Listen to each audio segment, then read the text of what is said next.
that, please, ma'am? You can do all of them at one time, I think. Okay, we're doing Mr. Chow, Mr. Plyer, and the two from Mecklenburg County. Yes, ma'am. Okay, great. If you all will raise your right hand, please. Do you affirm that the testimony you are about to give will be the truth, the whole truth, and nothing but the truth? I do. Yes.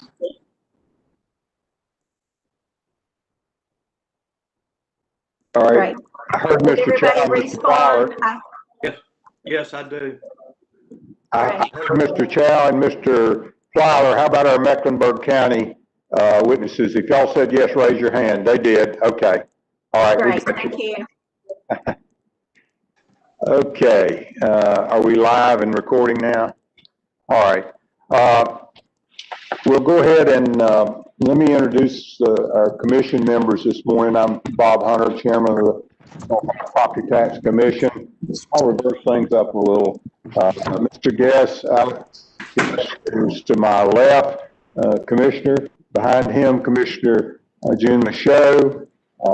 Behind her is Steve Pelfrey, our Secretary and General Counsel. In the back, the Vice Chairman, Terry Wheeler. And between Vice Chairman Wheeler and myself is Commissioner Bill Peasley. Also in the room is Alexandra Bendette, who is our staff person who does a great job for us and is also operating the WebEx. Linda Gagg is our stenographer, and she is online and always so good to keep things on track from the record standpoint. We had a matter that left from yesterday, Cornerstone. I guess maybe it was Monday when we dealt with it, and we actually talked about it yesterday and voted on it. It's Cornerstone Family Church International versus Wake County. Our decision in that matter, our ruling was to grant the 2019 exemption as requested by the taxpayer, and the vote on that was 3-2. Vice Chairman William Michaud and myself voting aye, and Commissioner Peasley and Guest voting no, and maybe a dissent in that matter, a written dissent. All right. I see, do we have Culpeper, anybody from the Culpeper motion on yet? Alexander? All right. So we'll go into the Chow and Bennett matter. What we'll do, the others she will put you into attendee status if you're not involved in this first case, and I guess that would be Ms. Rogers and Mr. Plyler. And the rest of you will stay on as panelists. And when we get to your case, we'll put you back on as a panelist. All right, Mr. Chow, I assume you've tried to familiarize yourself with the how we operate here at the commission. You're pro se in this matter, and that you don't have an attorney. So we will work with you as the best that we can. Let me say, first of all, if you can identify yourself and your role, and then we'll ask whether or not you have any witnesses, and then we'll ask Mr. Adden to introduce his witnesses. So, Mr. Chow, could you introduce yourself? Yes, sir. Good morning, everybody. Hank Chow. I am the homeowner as well as the homeowner for the property that's in scope, and also the appellant in this case. I don't have additional witnesses. I will be presenting the evidence myself today. Okay. Mr. Adden? Yeah, Robert Adden from Mecklenburg County. I will be presenting evidence to Jeremy Blackwelder, an appraiser for the Mecklenburg County Assessor's Office. We, Just one witness, you think? no other witnesses besides Mr. Blackwell. Mr. Okay. Chow and I met, and we met by telephone and did a pre-hearing order, which we submitted, and both Mr. Chow and the county have submitted 6 copies of all the exhibits. I have that order, and I reviewed it yesterday, and it appears there's no issues that need to be dealt with before we get into the hearing, and we'll deem all the exhibits admitted, subject to your right to object as to relevancy if it does come up. All right. If there are no further preliminary matters, then we will have an opening statement from you, Mr. Chow. You've been sworn. You're actually appearing in kind of 2 ways. One is you're representing yourself. The other one is you're going to be a witness. So this first part, it's a little different. You're not actually the witness. You're telling us about your case. And then when you get, and we'll hear then from the county about what they contend. And then we will hear from you as a witness. And then we'll hear from the county will have an opportunity to cross-examine you. And then the county will have an opportunity to present their evidence. And you'll have an opportunity to cross-examine them. First thing is, tell us just briefly about what your contentions are, and then we'll hear from the county as to their contentions, and then we'll get into letting you present your evidence. Wonderful. Thank you for the opportunity today. I think 2 major issues that I would like to be assessed. One is really around, has the county incorporated robust and complete data analytics capabilities in the evaluation of both the land and building value in this case? And have they done that in a fair, consistent, and transparent way whereby they're sharing the rationale around how they arrive at the valuation? Second part is more about the procedures that the county board has deployed in the past.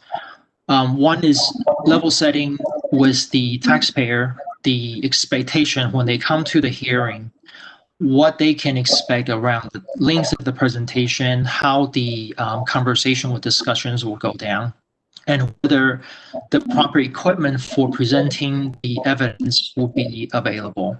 So that's one part around setting the expectation prior to the actual hearing. Second part is really about the hearing itself. Mostly is around their proper accommodations have been offered to the taxpayer or the witnesses. Again, around the proper length amount of time to review the evidence, making sure the right equipment or availability of equipment is available in case the evidence needs to be presented by the taxpayer. And then lastly, was every effort made to really actually take in the evidence as part of their decision making. With that, in summary, I think the valuation, which I'll go over, I guess, in the second part, is at the beginning of 2019, the value of the property, evaluating the property at $290,000. I think the county is at over $360,000, but we'll get into that when the time is right.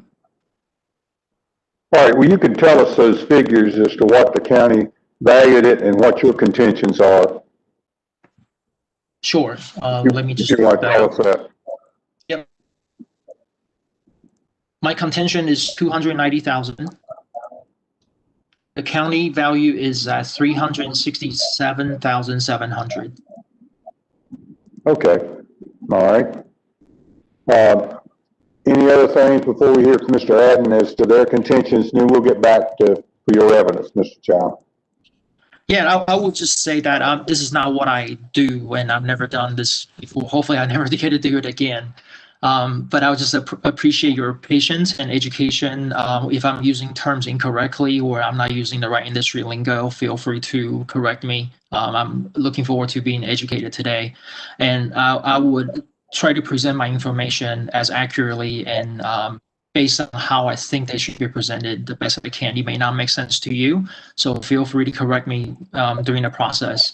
But I will also ask in reciprocally, when you're educating me around how things are done, well, anytime we touch on, we have always done things this way, or the state does not allow us to do that, I would just ask that you would help to educate me on where you believe the process is bulletproof, and also help me understand where you believe that things may be suboptimal and can be improved over time.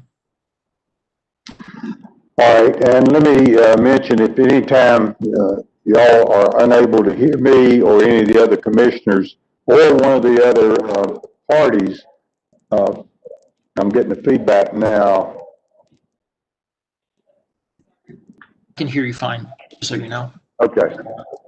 All right, so everybody can hear me fine. If any time, just wave your hand and we'll try to, and Robert is signaling he's hearing me fine. All right, Mr. Adden.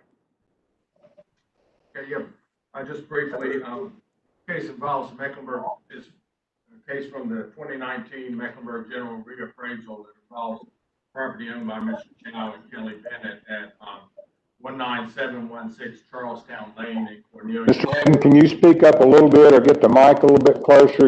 You're coming across, but it's not really clear and loud. Okay, yeah, we're gonna work on that. Is this a little better? Can you hear me a little better? Yes, sir. Okay, this involves the residential value of a residential property of 19716 Charlestown Lane in Cornelius. It's in a residential subdivision up near Lake Norman. It's not on the lake. The house is not on the lake. It's just on the subdivision near the lake. The county initially valued the property at $368,400, and that's what the Board of Equalization and Review determined. In preparing for this hearing, my appraiser noticed there was a coding error on the exterior of the property. When you changed the coding error, it dropped the value of the property by $700 to $367,700. So Mr. Chow's correct. The Mecklenburg County value is $367,700, which is $700 less than the BDR value. I would point out that the issue here is the value of the property. Mr. Chow contends that the second issue is the procedures at the Board of Equalization and Review, and those procedures are not subject to review by the Property Tax Commission. The issue for the commission here is the value of the property. How the prior board conducting its hearing is not a proper issue for the PTC to determine, and it's not relevant at all to the value. It's a brand new trial, as the commission well knows. So that's pretty much a summary of the case. Thank you. All right. Well, we'll hear from him as to the procedures, and then we can decide as to whether or not we think it's appropriate for us to consider. Mr. Chow, now's the time for you. You're under oath now, and you'll be presenting your evidence and testifying. So we'll hear from you at this time as to what you'd like for us to know about your property. Yeah, instead of taking you through materials that I have prepared in exhibits but may not be relevant or it's the most important, I'm going to jump around a little bit. And I was hoping to do a screen share that may help us to be on the same page, but it looks like I will have to restart my Webex, so I'm not going to do that. I'll just refer to Exhibit A. I'll refer to both the exhibit number as well as the page number, if that's okay. And if that's confusing, feel free to slow me down. Maybe we can just start with, let me get there.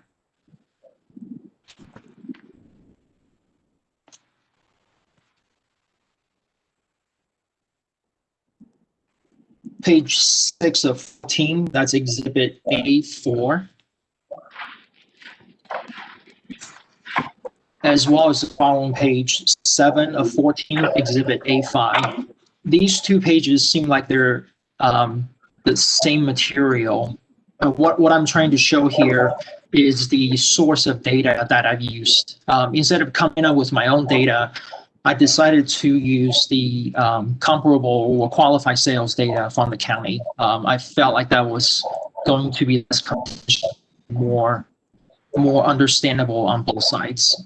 The reason there are two copies of this page, that again, they seem to be exactly the same. Page 6 of 14 is actually data I downloaded recently on October 31st this year. So just a few weeks ago. On page 7, it's data that I downloaded when I was preparing for the county board meeting back in May 19th, 2019, so almost 18 months ago. The reason I'm showing both these is that the data is slightly different, not by much. On page 7, you see the third property, parcel ID 1102A1, is not on page 6. So it disappeared from the most recent data. I just want to kind of call that out so you guys know that that's how the data has evolved over time. I'm not sure what the rationale is, why the change was there, how come something that was qualified disappeared, but figure that out later if it's material. I just want to first. If there are no questions, I'm going to move on to page 8. So page 8 of 14, Exhibit A6. This is the beginning of the analysis, and maybe before I dig into the data on the next few pages, what I did was, again, I took the county's qualified sales data, and in the beginning, I tried to take a first step at just looking at the sales price per square footage for all the properties that are on the qualified sales data, and that's what's on page 8. I'll go through the calculations in just a minute, walk you through my rationale. Page 9 is a further analysis around the land value itself by looking at roughly the square footage cost per cost square footage for the land itself.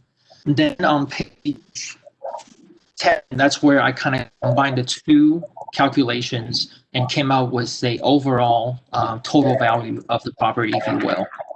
So hopefully that kind of grounds you a little bit around how I went about my evaluation. So on page 8, when I looked at the sales price per finished area or square footage, if you will, my starting point really is to understand what does the statute tell us that we should be looking at, or really the county should be looking at. Loosely speaking, North Carolina General Statute 105-283 basically states that we need to be using market value. And it defines the market value as the price estimated in terms of money at which the property would change hands between a willing and financially able buyer and seller, neither being under any compulsion to buy or sell. So that was kind of my starting point on how I think about valuation. What I really did was I just took the third column from the right, so the sales price column for all the qualified properties, again, from the county's data. And I also used the finished area column towards the far right. And it came up with sales price per finished area, or I guess more commonly speaking is sales price per square foot. So you can kind of see all the calculations for all the properties within scope. What I did was I perform a few averages, if you will, based on the results. The first average data is just straight up. I did not remove anything. I took everything in. The second one, I think, is more meaningful, meaning that there are some properties that were really on the higher end based on the results. So I kind of threw those out, if you will, to minimize the outliers. But at the end of the day, the average price per square footage is $144 per square foot. And if you throw out the higher outliers, it becomes roughly about $141 per square foot.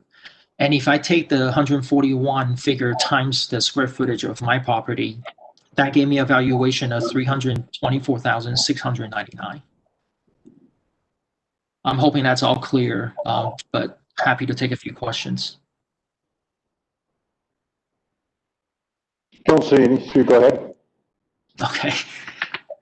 Moving on to page 9, just walking you through the land value analysis. One, I just want to say I was a little bit surprised by the fact that all the properties are, or properties in general, are assigned some level of blanket land value, regardless the land really is. And we can talk about why that is, and I'm happy to be educated, but if it was a little bit shocking to me. Now, if you look at the land area acres column, you can kind of see the variation in how large the plot is in this qualified sales data from the county. Just quickly scanning anywhere from 0.124 acre to as large as almost a little bit over 0.3 acres. So doubling in some cases, but they all have the same value. Long story short, though, I took the land area in acres, converted that into a square footage figure. You can kind of see the details in there. And then I came up with the land value per square footage cost, if you will, or price. And again, I did that analysis for all the properties, and I came up with averages again. And then I also threw out the outliers that are on a higher end side. In short, I took the a value that I calculated for parcel ID 110287, which ended up being on the lower end side, $7.64 per square foot of land. And I used that number and multiplied that by the land size of my property. And instead of 100,000, which is what the county valued at, that figure came out to be 64,548. So roughly a difference. Let me see if I put that on here. I think I have that on the next page, but roughly a difference a little bit over 35,000. Any questions there before I move on from this page? Okay, thank you. On page 10 is where I kind of summarize the two analysis together to get to a total price. So I took the 324,699 from Exhibit 6 on page 8, and then I took the lower price of the land value of 64,548. Basically, I subtracted the difference between the 100,000 of what the county valued the land at versus the roughly 64,500 that I valued the land at. I subtracted that number from the 324,000. And then that's how I arrived eventually at the roughly 290,000. And I provided a few more sensitivity analysis, if you will. If we value the land at $9 versus $10 versus $11 per square foot, what does the total value of the property look like? And then those figures are also there for you.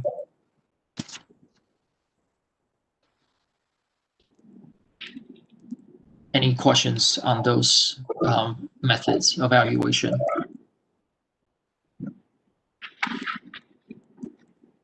There are a few more items in the exhibit, but I think those were the most pertinent items where I was anticipating most of the questions or potential rebuttal will be coming from. But happy to review anything else.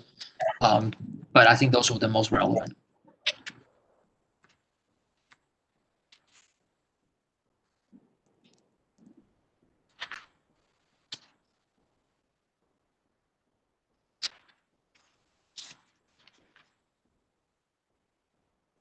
Maybe one more thing I call out.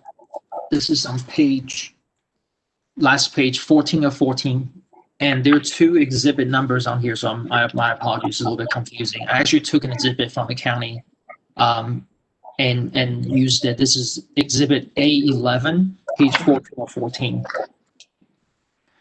I'm not sure exactly what is provided here by the county, but they can certainly walk you through this material. But when I was looking at this data, what I highlighted with some of the arrows and questions is around kind of missing information, at least from my perspective. Maybe this is not missing from a professional's eyes. But I highlighted a few pieces where it seems like land value or valuation is disregarded. it was just assumed that we know it's 100,000 without looking at other metrics, if you will. So I just want to call that out. Maybe we can dig into it later.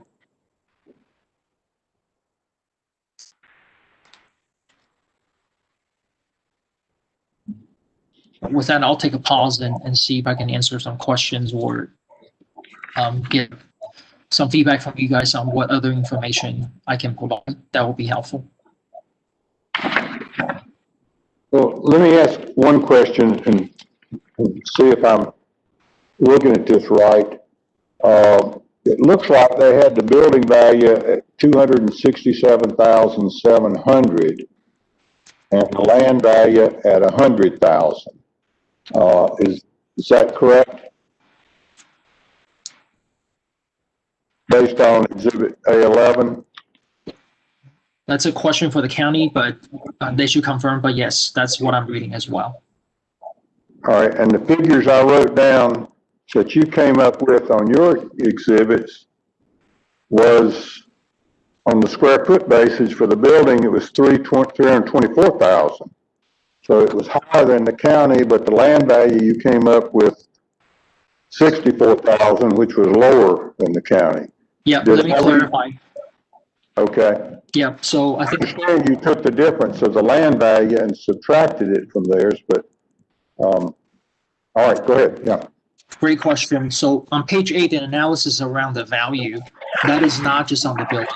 It was on the sales price because I wanted to focus on the market value. So the sales price, the analysis on page 8 actually included both the land and the building. I did not take it apart like an appraisal would be. I was looking at it more from maybe a realtor's perspective, if you will, or a home buyer's perspective in order to assess the market value. So that's the difference. So those figures included the land and the building values? Yes, sir. It's how a normal, I think, tax will look at the purchase price of a property. All right, well, let me ask you this. If that included both, then the figure that you had and your information was 324,000. Am I correct? Well, I looked at that. Okay. All right. Just so I understood what you were presenting to us. Okay. Yep. You may continue. Anybody else have? All right. Now, keep in mind, again, I'm using county's data because I think this is the best place without a lot of contention. The way that they're valuing the land, I think there's a discrepancy, but again, that's why I think we're here. But yes, you're correct about how I'm presenting the data. Okay. All right. You may continue. One other thing, in case we dig into the procedure side, and if that's not appropriate for this hearing, feel free to stop me, but page 11 of 14, Exhibit A9, I'm showing here is a letter that the county sent me about informing me of the hearing at the county level. To me, this was not a lot of information to level set my expectations around what I can anticipate the day of the hearing, how much time I will have, whether I need to bring exhibits in what digital format, presentation, paper format. None of that was really disclosed here. However, on page 12, the continuation of Exhibit A9, I'm sorry, let's go to page 13, Exhibit A10. This is just a record of me sending a presentation over to the county.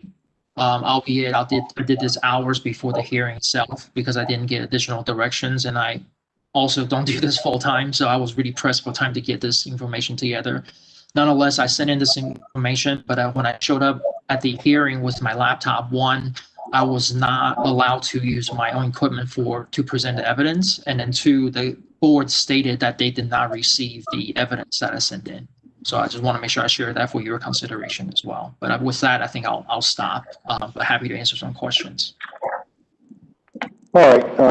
Let's see if there's questions before the county.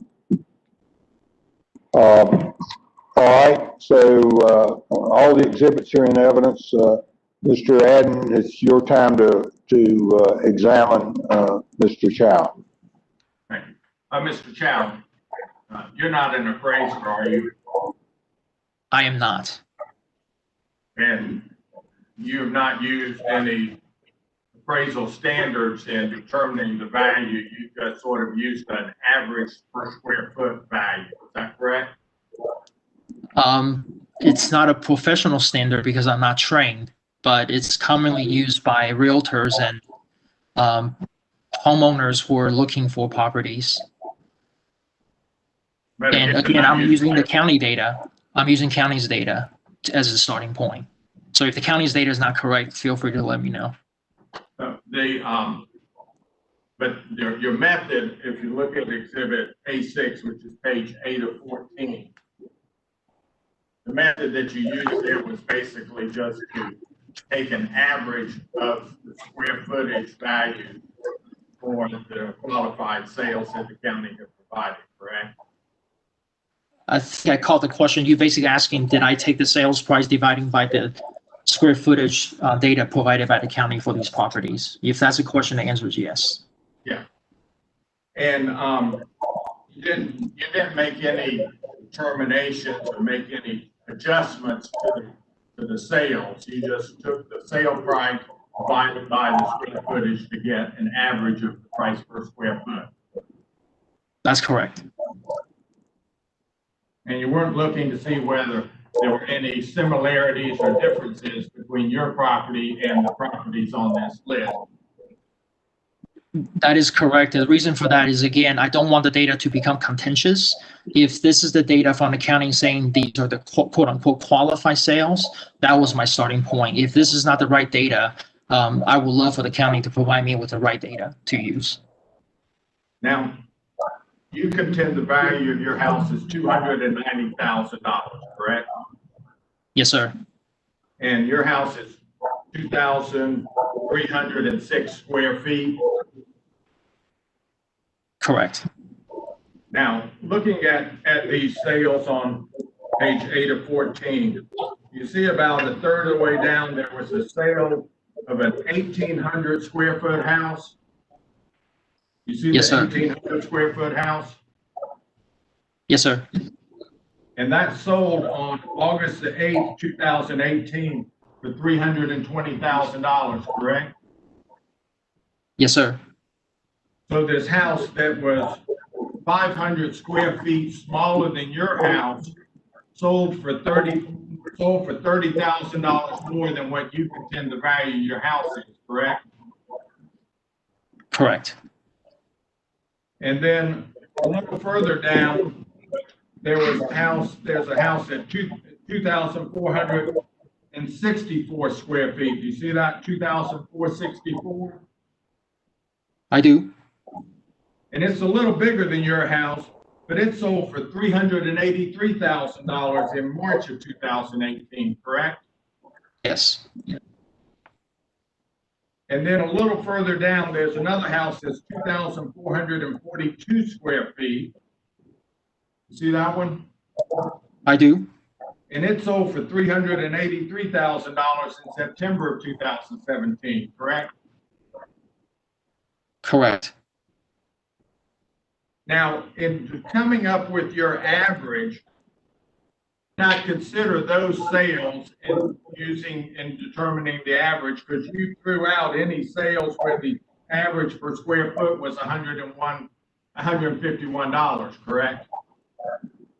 I mean, we can use the 144 figure if you want to include the outliers. I'm happy to do that as well. But if you actually look on this list, the smallest house on the list is 1,800 square feet, and every other house on this list is actually more square feet than yours, correct?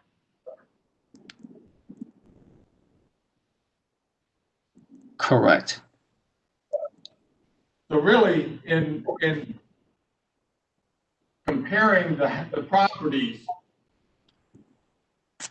the ones that are closest to you, the 1,800 and the 2,400 ones, you really didn't consider those. coming up with your $141 per square foot average, did you? I did not for the simplicity of the calculation, but again, we can use 144 for 141 if that's more appropriate. Now, you have the county exhibits in front of you. Yes, sir. If you would turn to Exhibit 3, which is on about the 4th page.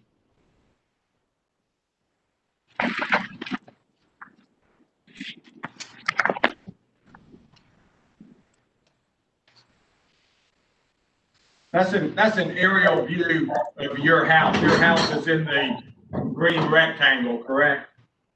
Yes, sir. And that's sort of a representative, it's a representative view, aerial view of the subdivision where your house is located. Yes, sir. And most of the lots are pretty similar as far as size. Some of them are a little bigger, some of them are a little smaller. Is that right? That's incorrect. Okay. I You exhibit. think what, all the lots are different?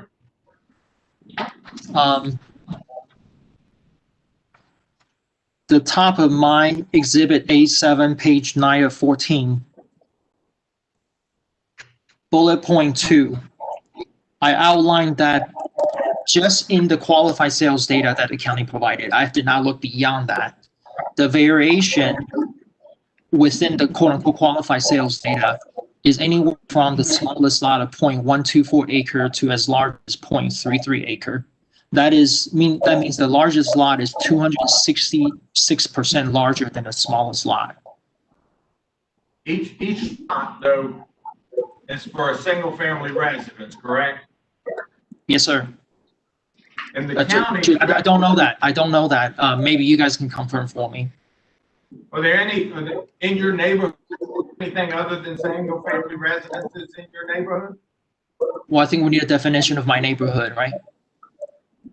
I have a church nearby. I have office buildings nearby, supermarkets. Are you in a subdivision? I am. What's the name of it? Jeton Cove. Okay. And are there, in Jeton Cove, are there any businesses located in Jeton Cove subdivision? Probably not by zoning, but there's probably business registered to an address within a property within Jeton Cove, or several potentially. Are there any multifamily houses or apartments in Jeton Cove subdivision?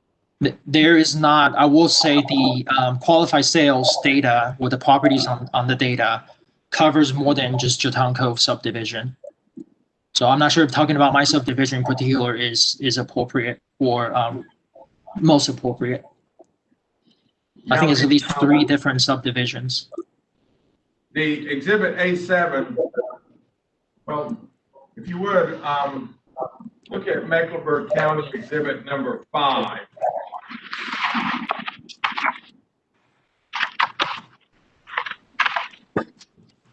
Which is a residential improvement report.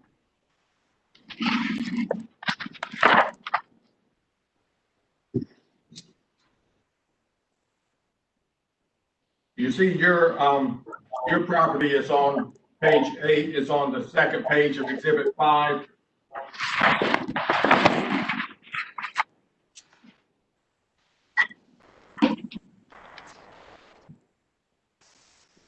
Yes, sir, I see that. And the land value for your property is $100,000, correct, from the county? Correct. And the land value for all the properties on that residential improvement report assessed by the county, you look at all 4 pages of that, or all 3 pages of that report, is $100,000, correct? Looks like page 2 of that's. Let me just review real quick. Looks like there's one for 90,000. Instead it would be 100,000.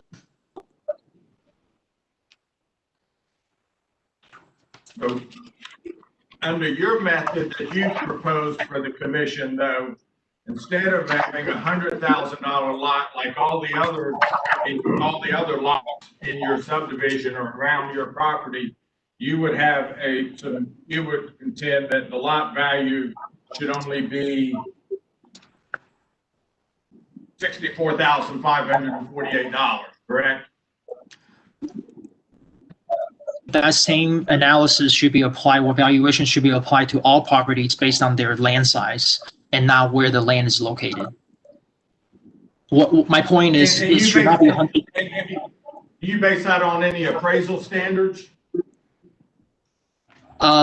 No, and I would love for the county to fill me in on how you came up with your figures for lots of various sizes, especially just based on the data you provided. From the smallest to the largest, there's a 266% difference in lot size.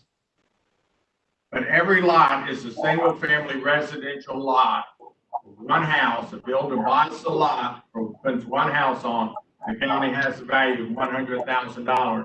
But under your method, you would have your value being only $64,000, correct? Correct. Again, this is not just for my property.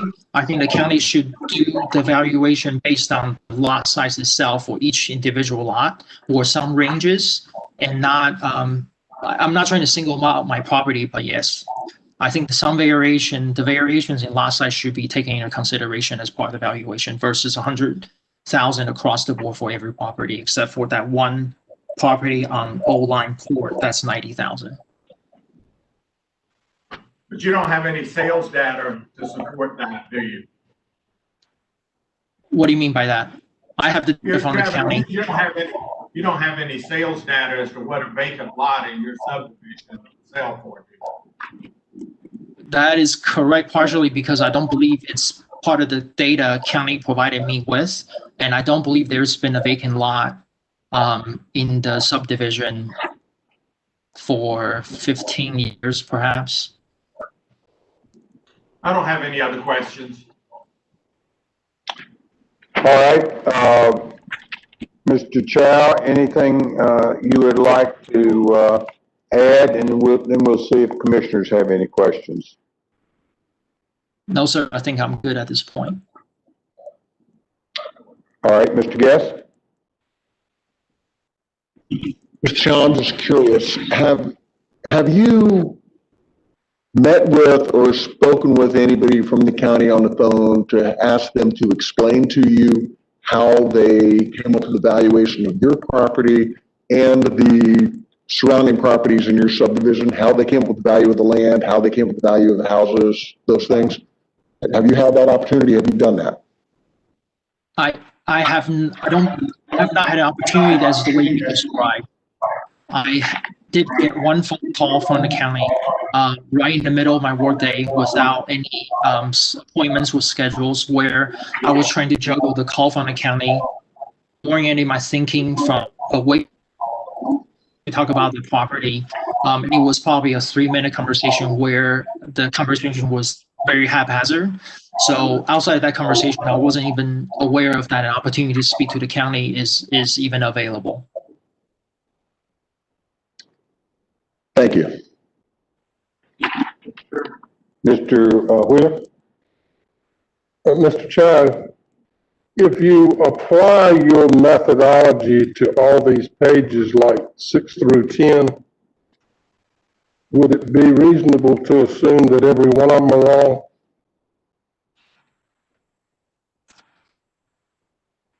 Six through 10 in the county's exhibits, right, sir?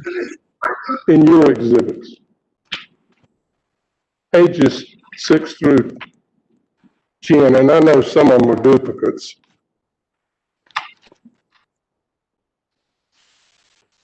Gotcha. Is your question whether if I apply the same method, whether To every parcel on there, they're all wrong. it's not so much they're wrong per se. I'm not saying whether it's right or wrong. I think it's What I'm asking you is, if you apply the method that you use to each one of these properties, the amounts of total value there, they're all wrong, correct? it will be different than 100,000. I mean, one of them may be 100,000 on the land. Maybe you used a different word than wrong. It'd be different, is what you said, right? Yeah, that will be my expectation, most of them. And the second question was, you said your methodology is accepted by realtors and homeowners. I think that's what you said. If I meant to say that, my apologies. I think I'm amateur to this process. I will admit that. I'm just applying what I believe is the norm. But I would not say most realtors will agree with me. I have not consulted a realtor. Do you know whether or not a qualified appraiser, this would be an accepted methodology? I would not know that, sir. Okay, thank you. Yes, sir. Any other questions? Mr. Chow, anything else? No, sir. All right. Then we've had your testimony, and the exhibits are, I assume, Mr. Adden, did you have anything to cross-examine him about his last comments? No, I have no further questions. And I have no objections to his exhibits either.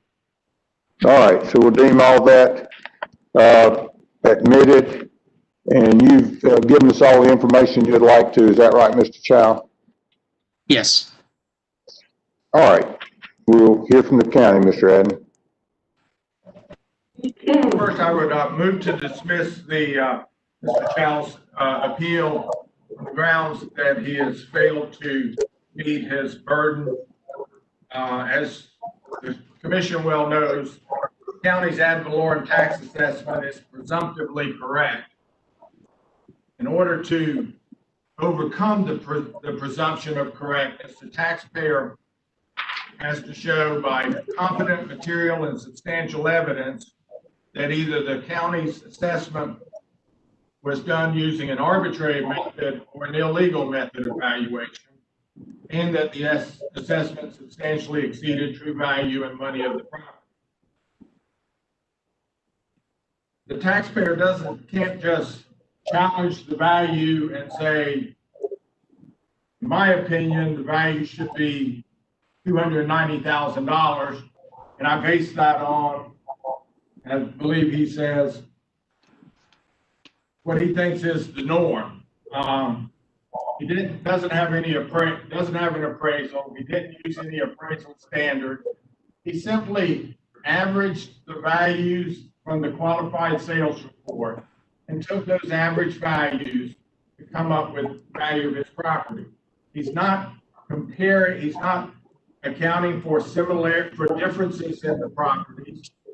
He actually, and if you look closely at it, he threw out and did not consider the three most comparable properties, which were the ones closest in size to his. All of those houses on that qualified sales report, I believe, were similar age and quality. If you compare them to the residential improvement report.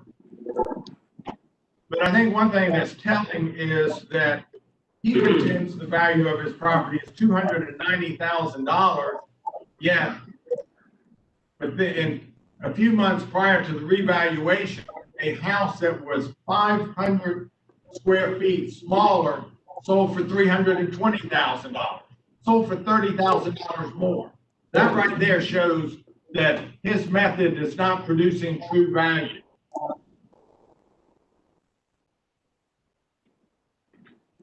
The other major point, I think, is he comes up, his method of valuation on the land is that each lot needs to be broken down per square foot. But if a builder who buys lots in a subdivision, he doesn't care whether a lot is 0.125 or 0.128 or 0.2. Builder buys that lot based on whether or not he can put a house on it. And if you can put a house on it, it has a value in the sales price. And the county's valued all of these lots in his subdivision. You look at that residential improvement report. every lot is valued at $100,000. And that value is presumed correct. And the taxpayer, just by saying, well, I think mine ought to be $64,000 because I've determined a per square foot value, that's not competent or relevant or material appraisal evidence. Again, that's the standard. He has to have some appraisal evidence. He has to use some standard and not just, quote, common sense or what he thinks is the norm or an average. If we're going to use the average, then every property is going to be the same. I mean, but we don't appraise property based on what the average is. So the fact that he's developed his method of determining value, that's not competent, material, and substantial evidence. It doesn't show that the county used an illegal or arbitrary method. And therefore, I don't believe the requirements of the AMP case, which requires him to show that the county used an illegal or arbitrary method, have been met. So I'd ask that the commission dismiss his case for failure to meet his burden.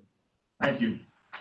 All right, Mr. Chow, the county's moved to dismiss and that you've failed to show that they used an arbitrary or illegal method to value your property based upon competent material evidence. What would you like for us to hear from you at this time as to their motion?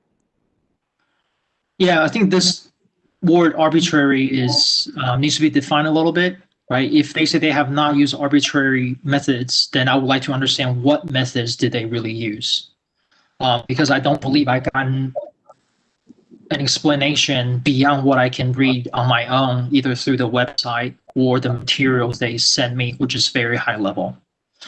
And I will also state that if by descoping or carve out properties on qualified sales is not the right way to evaluate the to complete my valuation, then we can include all the properties. I'm talking more specifically about page 7 of my analysis page 8 of my analysis, where I looked at the sales price per finished area. We can use all the properties, which gives me an average price. Instead of 141 per square foot is 144, right? If I take the 144 times the square footage of my property, instead of 225,000 roughly, I arrive at a value of $332,064. $332,064. That is still lower than what the county valued my property at. And the point of using average is not so that every property will have the same value, is that we're using a consistent method, applying the same methodology across with different attributes. They will end up with different valuations, but the method is consistent across the board. That's the point of using averages. And the last thing around the lot size as part of the conversation, I didn't really think about how a builder will look at a lot size when they purchase a neighborhood. I take it more from a homeowner's perspective and think about all the different types of family makeups that we have. Lot size do matter, right? If you have kids, little kids, you probably want a bigger lot where they can play, and you will pay more for that property. Therefore, that lot should not be 100,000. It should be higher than some other properties. It should not be the same as a lot that's, a third of your lot size. So that's the perspective I looked at it from more of a home buyer's perspective, going back to the North Carolina statute using market value and not so much from a builder's perspective. And then Mr. Adden also talked about using some level of standard to value the lot size. I don't believe I received an explanation on how the county came up with using $100,000 as the standard and what actually went into that rationale previously. So if there's an opportunity to dig into that today, I would also like to understand what that standard really is.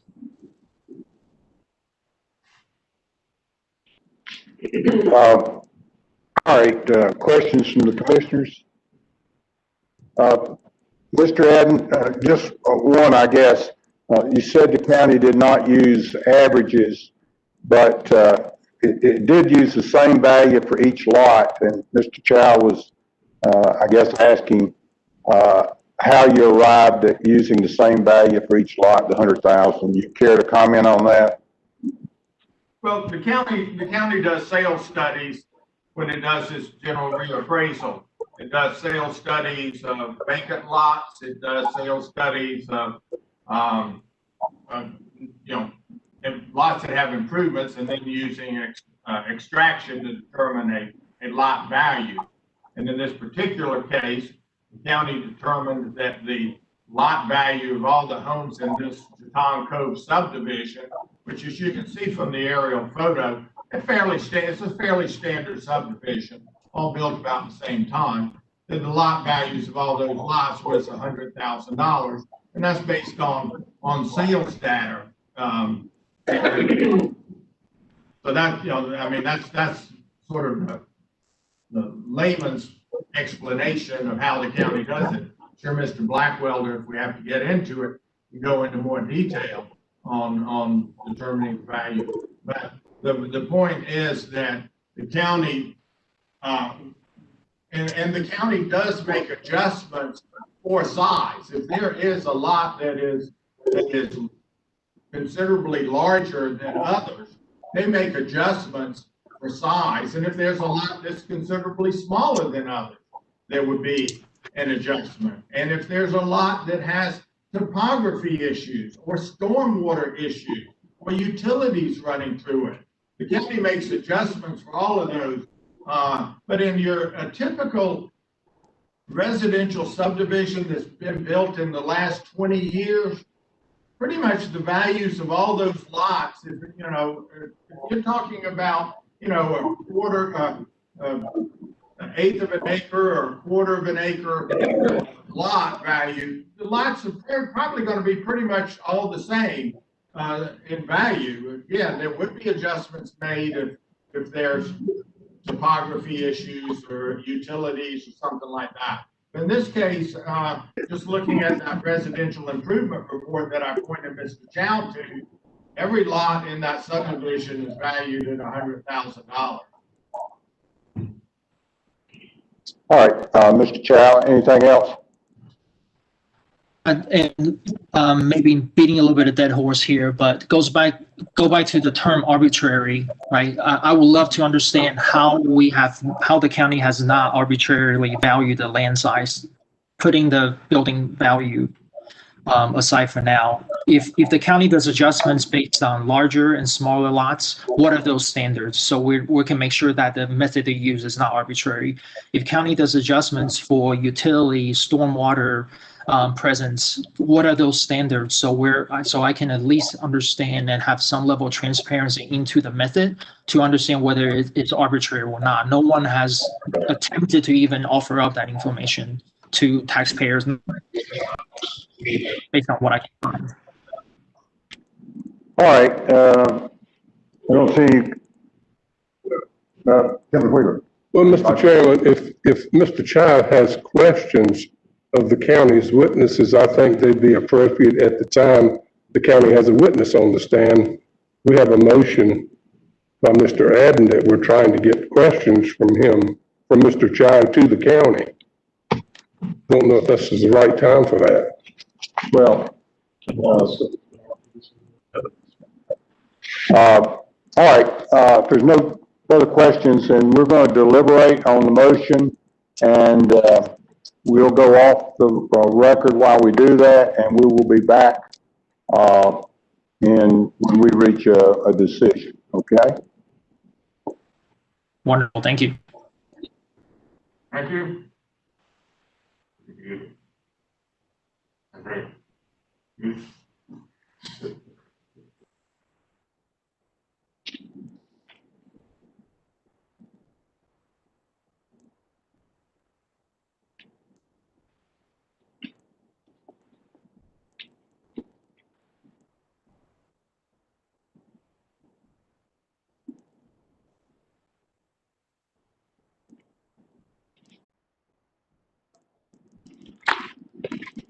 All right, looks like we have everyone back up. don't see any videos, and we'll need, there's Mr. Adden.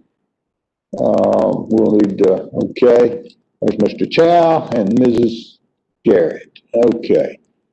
We have everyone, back that's involved with this hearing.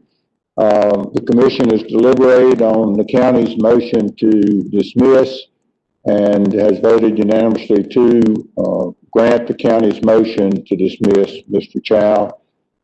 Based on the standard that we have and the burden, the presumption that the county has and the burden that you have, we felt like we could not go forward with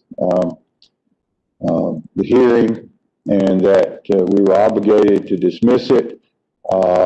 Maybe that you might want to make contact with the county and ask them to kind of explain how your property was evaluated in conjunction with how they did everybody. These are mass appraisals, so it's a little different. But at the same time, maybe they can explain to you how yours was done and maybe give you some more comfort. All right, thank y'all so much for this case, and Mr. Adden, we're going to go to Mr. Culpepper on the motion to dismiss. We think we're going to be able to get him on the phone, and so we'll do that one next. And before we get into the TG and L Properties matter. That's fine. Yeah.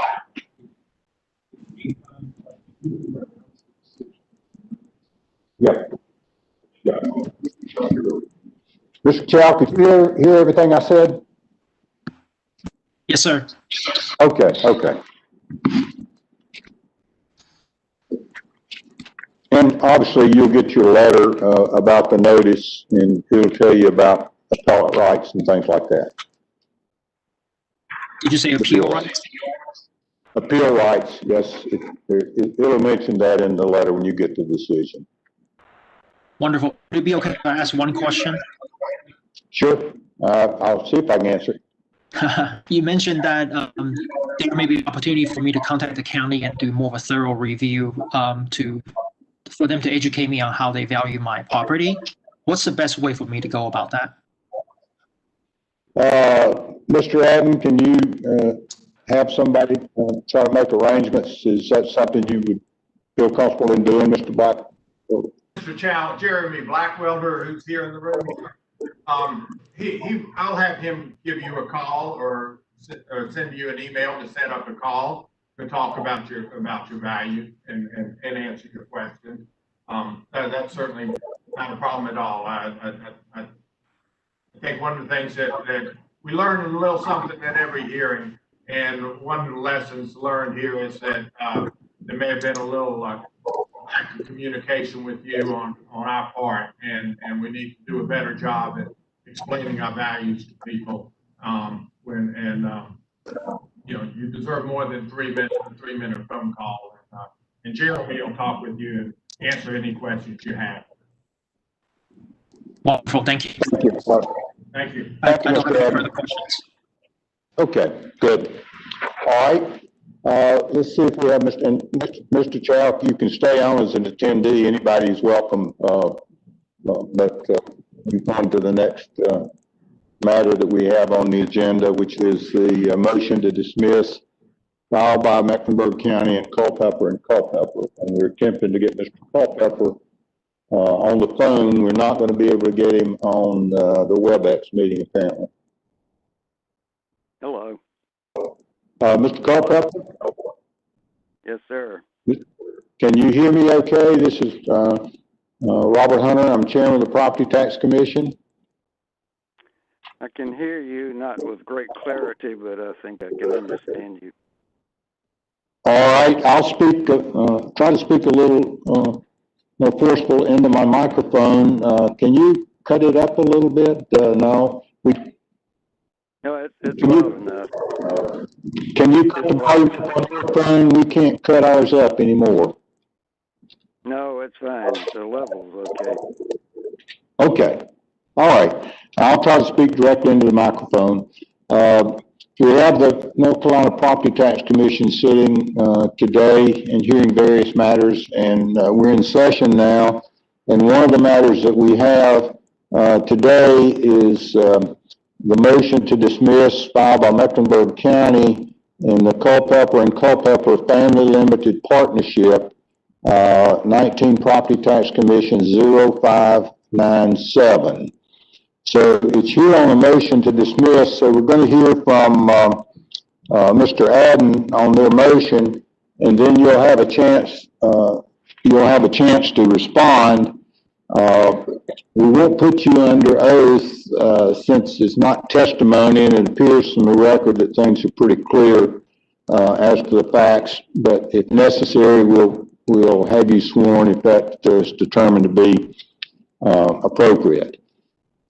Mr. Adden, will you see, let's make sure that Mr. Culpeper is going to be able to hear you okay. So can you say a few things to see if Mr. Culpeper can hear you? Yeah, Mr. Culpeper, can you hear me okay? This is Robert Adden. I'm an attorney for Mecklenburg County. Well, I can hear you. I'm not going to hear every word, but I'll try. All right, if you I'll try to speak up. Yeah, if you have problems, you let me know and we'll try to make sure it gets repeated so you can understand everything that we're saying here today. Okay? Okay. All right, Mr. Adden. Okay, this motion to dismiss, this is different from the motions to dismiss that the Property Tax Commission heard yesterday from Mecklenburg County. Those motions yesterday were cases that were untimely to the Property Tax Commission. They did not meet the 30-day deadline for the Property Tax Commission. This case is different. This case is untimely to the Board of Equalization and Review. As you know, in order to appeal to the Property Tax Commission, taxpayer first has to go to the Board of Equalization and Review. And this involves the 2019 general reappraisal. And the facts are not in dispute. We acknowledge and understand what Mr. Culpeper has set forth in a letter that he sent to the commission, as basically as we understand that we have a verified motion from the county. And basically, as the commission knows, in order to appeal the Board of Equalization and Review, you must file that appeal on or before the adjournment date. And the adjournment date for the Board of Equalization and Review in 2019 was on May the 20th. And we have an affidavit of publication, the Charlotte Observer, that says that what the required notice was published in the Observer, notifying the taxpayers, the citizens of Mecklenburg County, that the last day to appeal to the BER was May 20th. We understand that Mr. Culpeper attempted to file his papers on May 20th online, which would be an acceptable method of filing it online on May 20th, but that he had some difficulties in filing it, and it did not get filed on the 20th.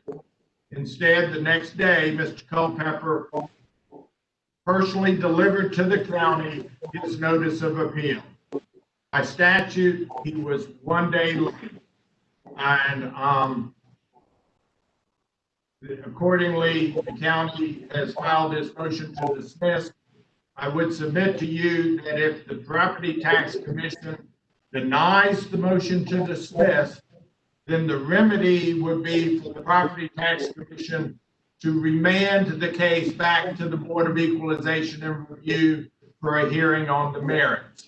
We're not here to determine the merits of the case. Again, if you deny the motion to dismiss, then you would simply remand it to the county for hearing before the Board of Equalization and Review. Right, Mr. Culpeper, could you hear all that Mr. Adden said? I heard most of it. I think I got the gist of it. Okay, all right. Now we'd like to hear from you as to what you'd like for us to know about this matter. We do have the letter that you mailed in. Okay. The letter pretty well states my case. I would like to add that I tried to timely file my petition appeal, but when I finished the form, filling out the form, it would not accept. I didn't understand how to affix my signature. Had it been Adobe Acrobat or Microsoft Word signature, I wouldn't have had any problem with it. But the filing window was still open when I was trying to do this, but the board had closed out the helpline. So, in effect, the window was open for filing the appeal, but there was no helpline to assist anyone that wasn't familiar with that particular method of affixing a digital signature. So that is basically, I think, in view of my attempt to deal with the matter as best I could by taking the hard copy to the tax office the following morning. I certainly made a good faith effort to get this filed on time, and I would ask the county to recognize my good faith effort and accept my appeal. Thank you. All right, we could hear you with that. We have your letter, Mr. Culpepper. Mr. Adden, do you have anything else you'd like to add? No, Your Honor. All right, let's see if the commissioners have questions that they want to add. Seeing none, we'll go off the record and we'll deliberate on this matter, and we will be back in touch in just a few minutes. Can you place him, Alexander, on hold? Okay, we're going to place you on hold, Mr. Culpepper, and I expect it may be somewhere from 5 to 15 minutes or so approximately, but if you just hold on, we'll get you back on the line, okay? All right, thank you.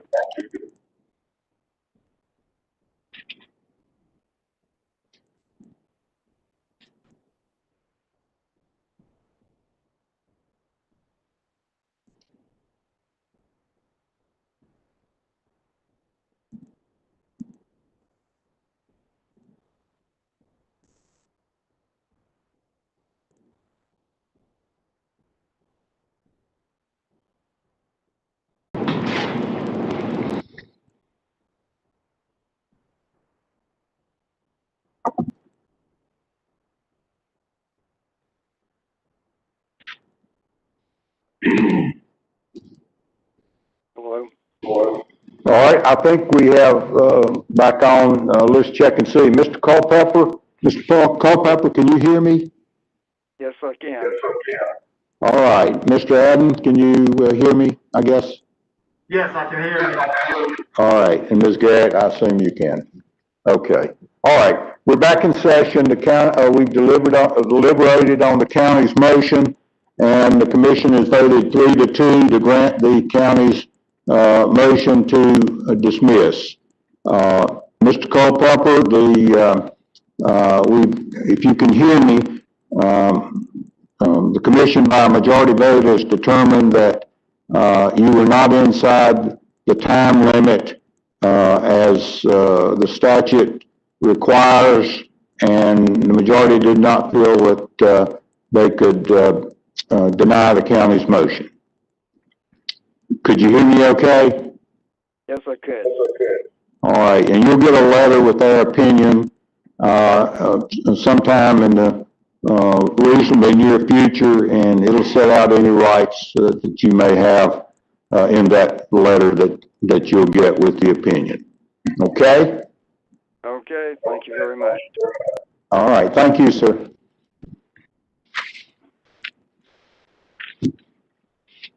All right, let's see, we need to bring Mr. Plyler up, for the next matter, I think, and anybody else that's involved in that, case. And that is, the item, TG&L, well, I'll wait till he's up.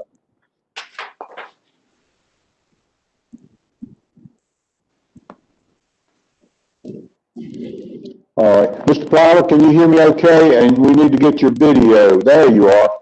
Here, I'm here. Thank you. Thank you, Mr. Hunter. Okay, got you. I think everybody's up that needs to be in this case, now. So this is, TG&L Properties LLC, 19 Property Tax Commission 0542. And, the county is represented by Mr. Adden. And I understand that, Mr. Plyler is, with us and has the proper authorization to represent TG&L Properties, in this matter.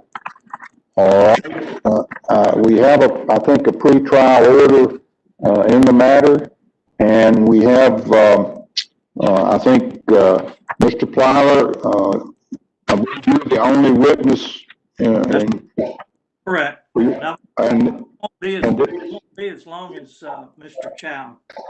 okay, all right, well, we'll take whatever time is necessary.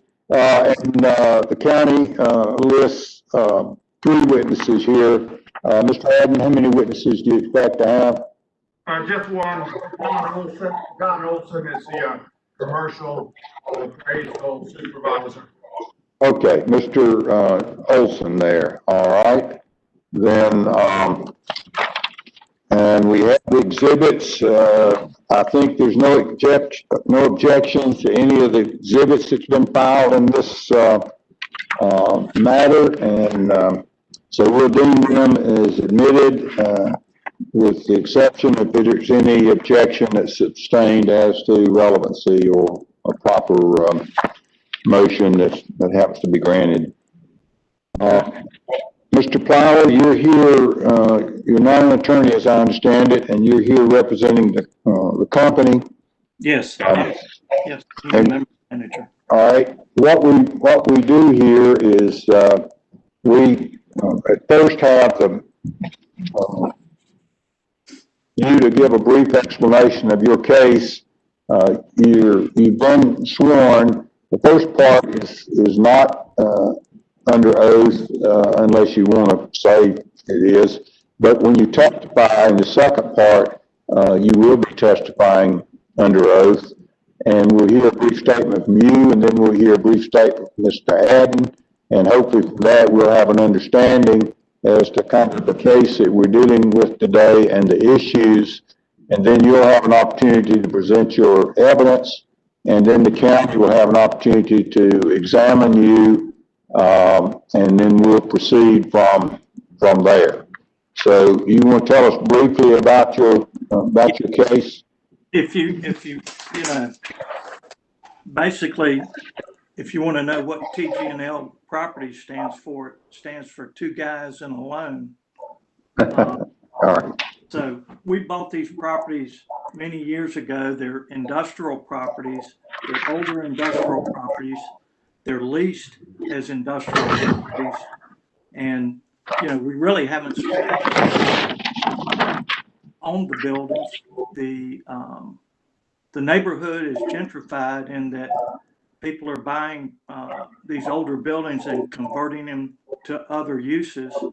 Ours is still an industrial building, and therefore our rents are industrial rents. And just going through, the county asked for our operating statements for the last 3 years, which I've included on exhibit 4 and 5 of my information, and those are comparable to other industrial warehouses. I've also looked at assessed other industrial buildings in the neighborhood, and there's a chart there. I can go through the whole thing now if you like, because or let the county present their case. But, you know, Exhibit 3, I've listed, you know, properties within half a mile of my property, and based on what the county has assessed each one at versus what they've assessed mine at. So I think that they've kind of assessed mine at a higher rate compared to other industrial buildings that are similar to ours. If you notice, there's no photographs of the interior of any of the buildings. And, you know, I presented lease comps similar to what the county has presented. Mine are for industrial buildings. And, you know, I'll go ahead and finish my case here real quick because it's not going to be very long. Well, let's give the county a chance, and let me point out, as I understand it, there are two pieces of property. Is that correct? 216 Foster Avenue and 224 Foster Avenue? Yes, sir. They're side by side. Okay. All right. Well, let's hear briefly from Mr. Adden, and then we'll come back and let you present your case, Mr. Bonner. Okay, thank you. Yeah, this case involves the 2019 general reappraisal of two pieces of property. They are warehouses located at 224 Foster Avenue and 216 Foster Avenue. The Board of Equalization and Review determined the value to be $805,800 for 224 Foster Avenue and $650,100 for 217 Foster Avenue.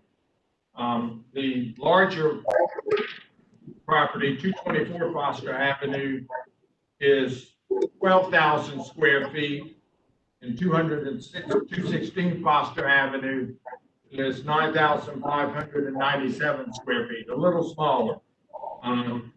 The taxpayer contends, based on the AB 14, that the value for the larger properties is $525,000, for 225 Foster Avenue, and should be $560,600 for 216 Foster Avenue.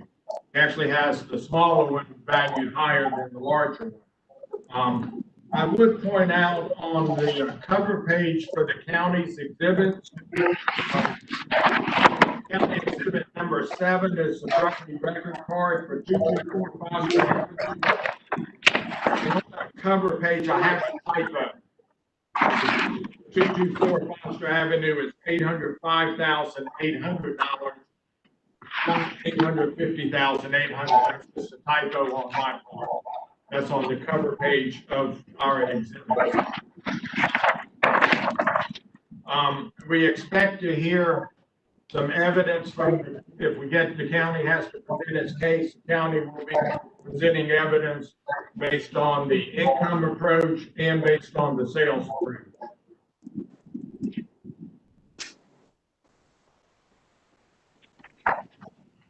And with that, we're ready to proceed. All right, Mr. Plyler, we'll let you present your testimony and your evidence at this time. Okay.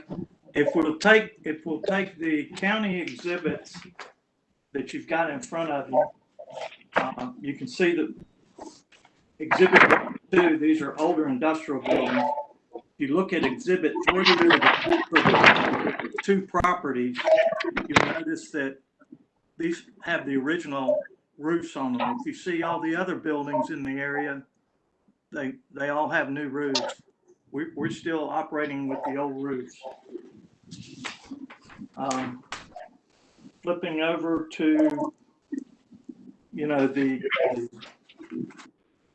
lease, well, the sales comps. Let's go to Exhibit 13 on page 22. Is this the county's exhibit? Yes, sir. Exhibits.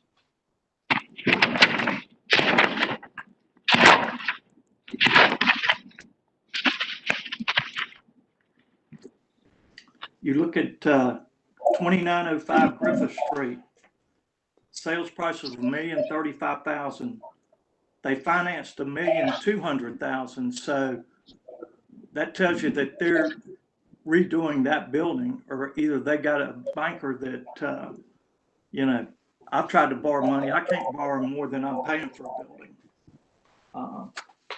If you go to, same thing on page 29, that's directly across the street from us. That is an owner-occupied building. If you look, that's got a new roof, and the interior of that building has been completely redone to a retail store. We're not a retail store. That's an owner-occupied building. They borrowed $807,000 on a $750,000 sale. So, you know, I don't understand that. If you go to 2911 Griffith Street on page 33 of the county's exhibit, the sale price was $850,000, and they borrowed $4,380,000. So, you know, they're converting these older warehouses to other uses, and ours is still a warehouse. If you go,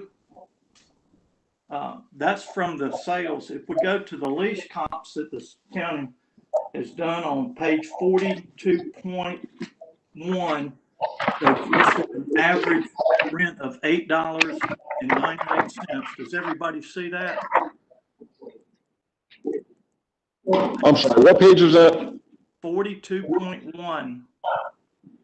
Okay, slow down just a little bit for us. Thank you. Okay, I'll just try to speed it up. I know.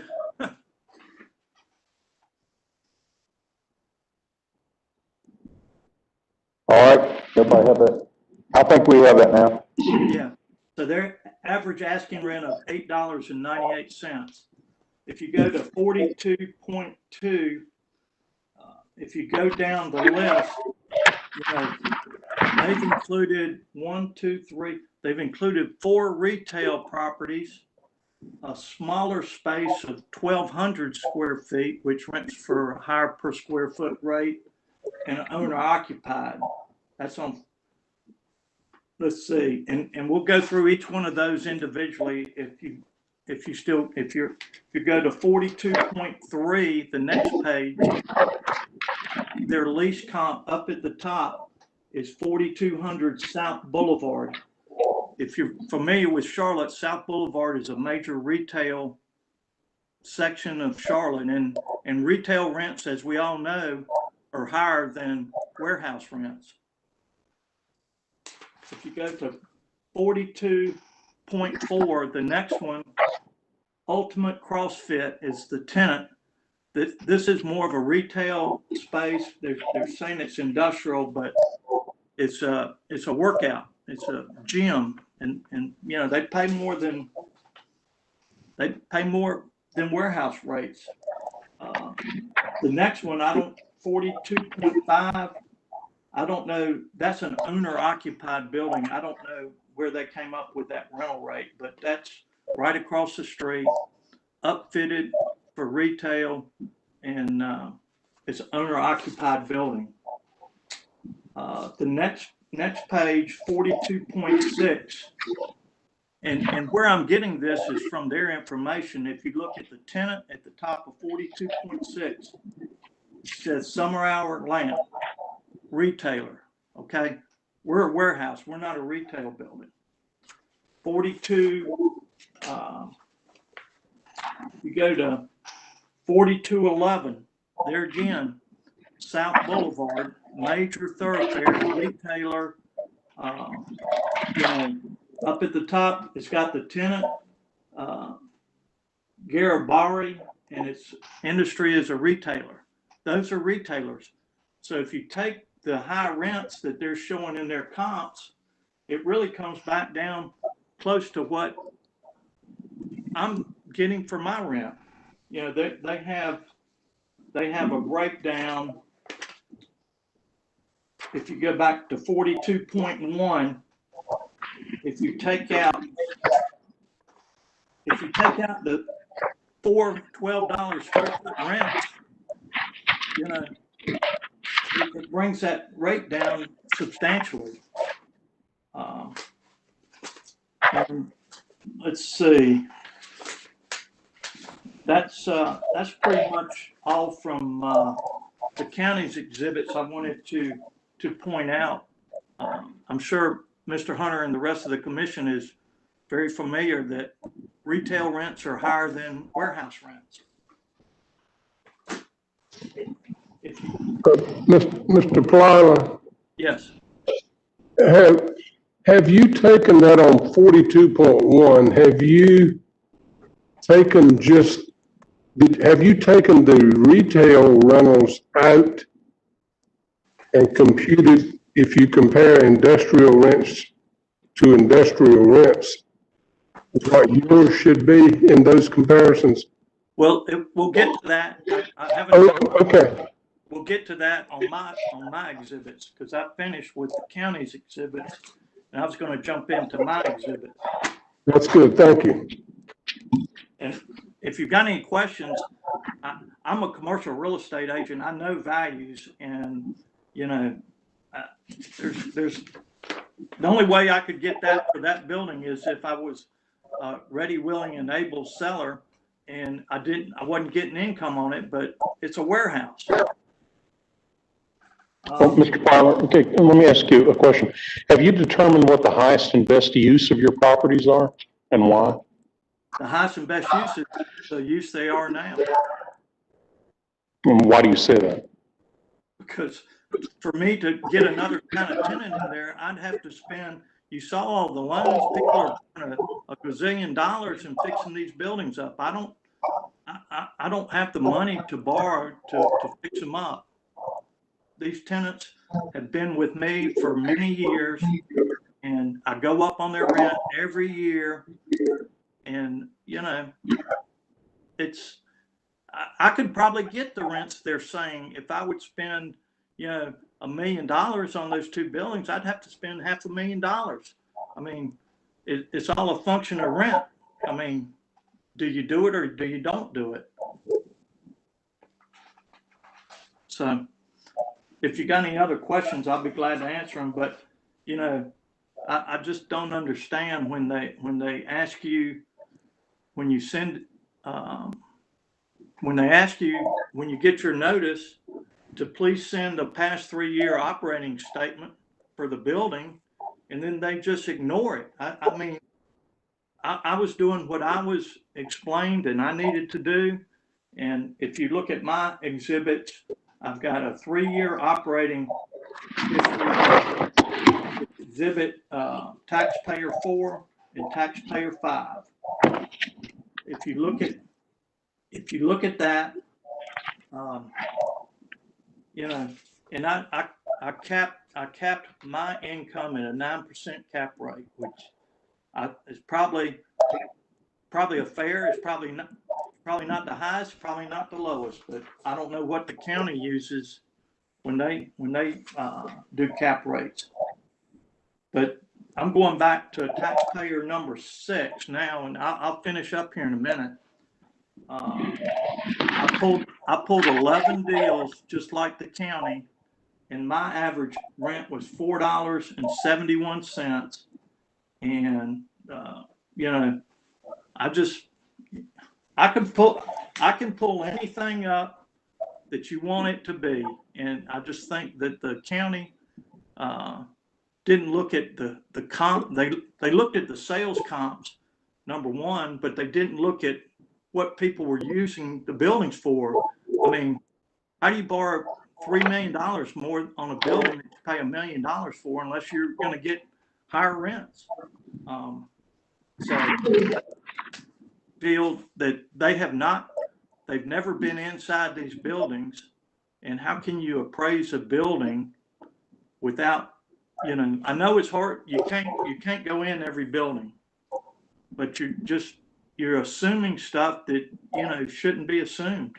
And that's my whole case, and I'll be glad to answer any questions. All right, Mr. Guest has a question. Yes. Okay, 2 things. So you mentioned that the county has not been in your buildings. Have they requested access to your buildings?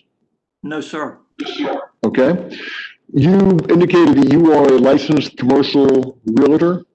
Yes, that's correct. You're active in the business. That's correct. Okay. You indicated that you feel that the correct capitalization rate to use on the income approach would be 9%. Yes, Okay. Where do you base that off of? just market knowledge. They're Right. non-credit tenants. They're all local tenants, and you can't go borrow money, with local non-credit tenants. If it was like a Dollar General or a Family Dollar or something like that, it would probably put it at a 7 to 8% cap rate, depending on the location. So I figure 9's good. I sold a building at a 10 cap in Jefferson County last year, so it was a non-credit building. So Okay. If we look at your taxpayer exhibits 4 and 5, your operating statements, yes, you have a vacancy in there of 5%. yes, Is this your actual vacancy or is this your projected vacancy? it's just projection. When you Okay. do an income statement, you project out a vacancy rate. Are the rents and the expenses that you show, the rental income, the management fees, utilities, et cetera, are these your actual expenses for 2016, Those are 17, and actual, 18? sir. These are actual. Is there, other than the vacancy rate of 5%, is there any other line item on these two exhibits that is projected and not actual? No. Thank you. Mr. Plotter, how did you arrive at your two figures of, I think, for 216 Foster Avenue, 560,600, and 560,600, and for the 224 Foster Avenue, 525,012? Is that in your exhibit? Yes, 216, even though it's a smaller building, it generates more income. The other building, 224 Foster, it needs a lot more work than 216. All right, is that figured in here?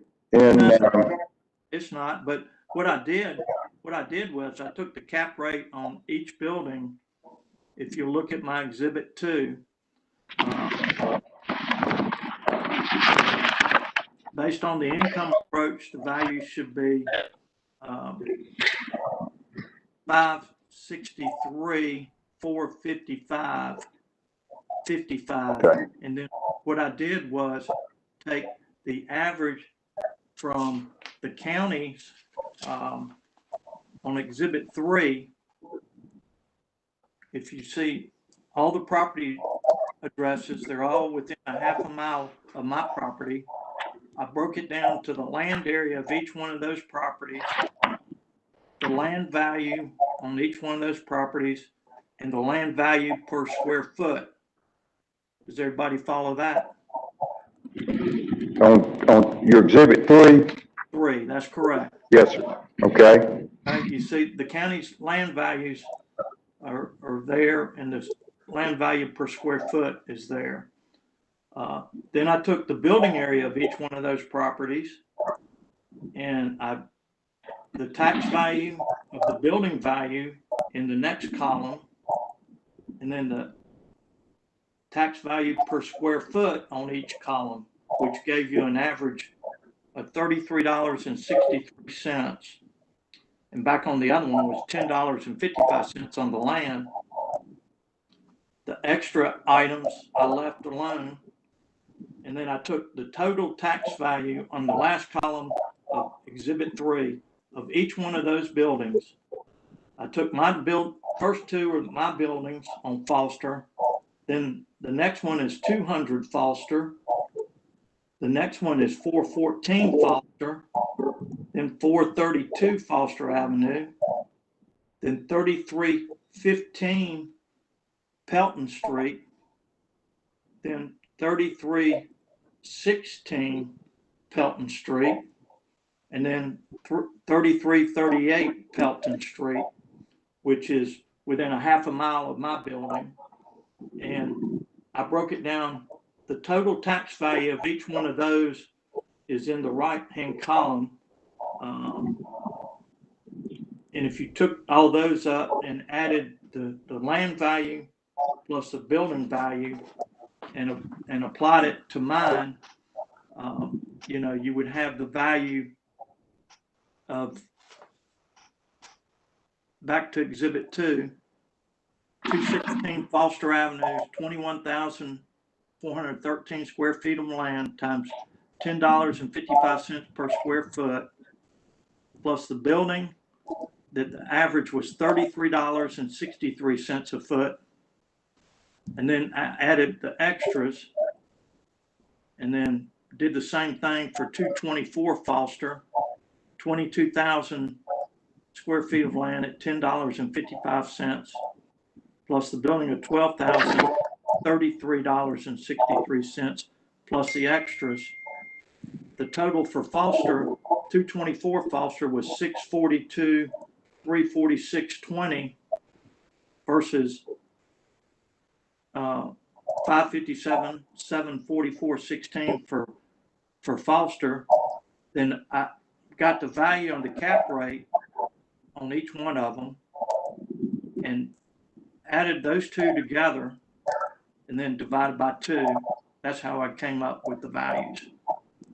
I took the average of what the county is saying other similar properties in the area are worth, and took the cap rate and added it together and came up with my values.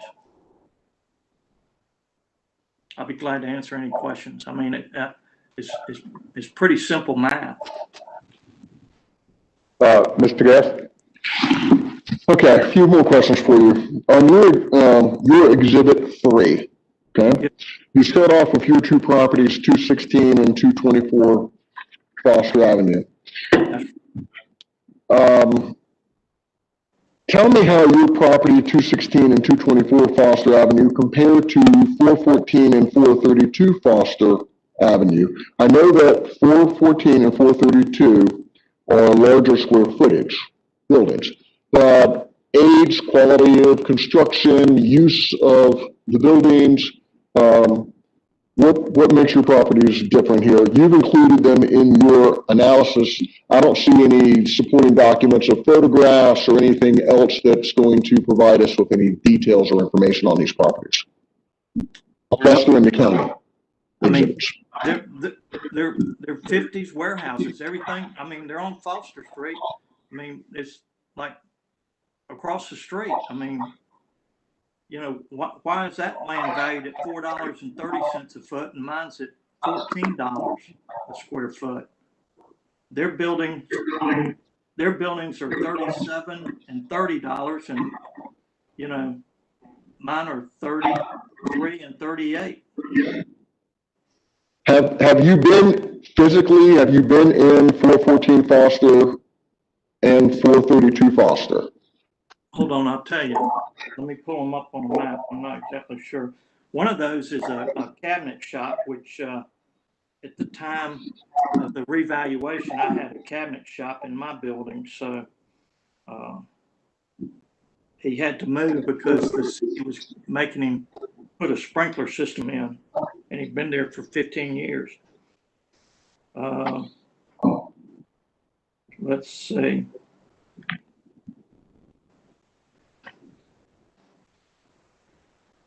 I'm pulling up on my phone the Mecklenburg County. And while you're doing this information that you provided here, is this from the county's website? Is this where you obtain this? All this, I got it from the county's website.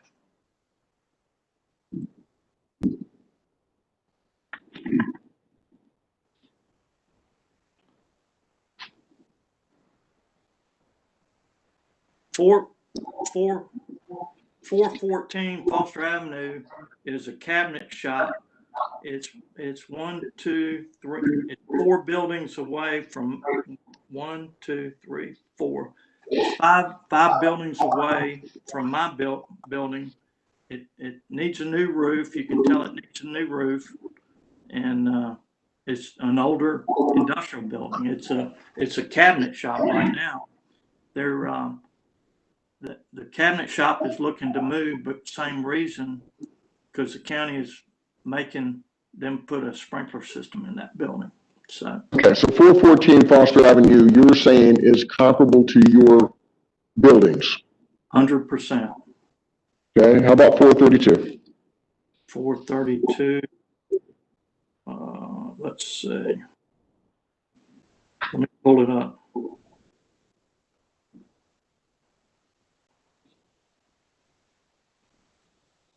At the time of revaluation, these were all zoned heavy industrial. That the city has come in and rezoned everything, so I can't even. 432 Foster is, it's similar. It's right next door to 414. It's got a new roof on it, and I don't know when that roof was put on. I'd have to go back and see. Look, you can see from the aerial it's got a new roof. But those are. It's also used for industrial, commercial. It's not used for retail purposes. I think there's a contractor in there right now. How about at the time of revaluation? Would you know? I think it was empty. Thank you. All right. Other questions before we hear from Mr. Plyler? Anything else you want to present to us before the county has a chance to examine you? No, that's fine. I just want to be treated fair like the other people, All right, just a second. Mr. Guest has another question. All right, I have another question for you. Let's talk about your land, okay? Is anything related to your properties? They have your land values at $14.98 a square foot and $15.16 a square foot, compared to 414 Foster, which is at $4.30, and 432 Foster, which is at $4.30 a square foot for the land value, okay?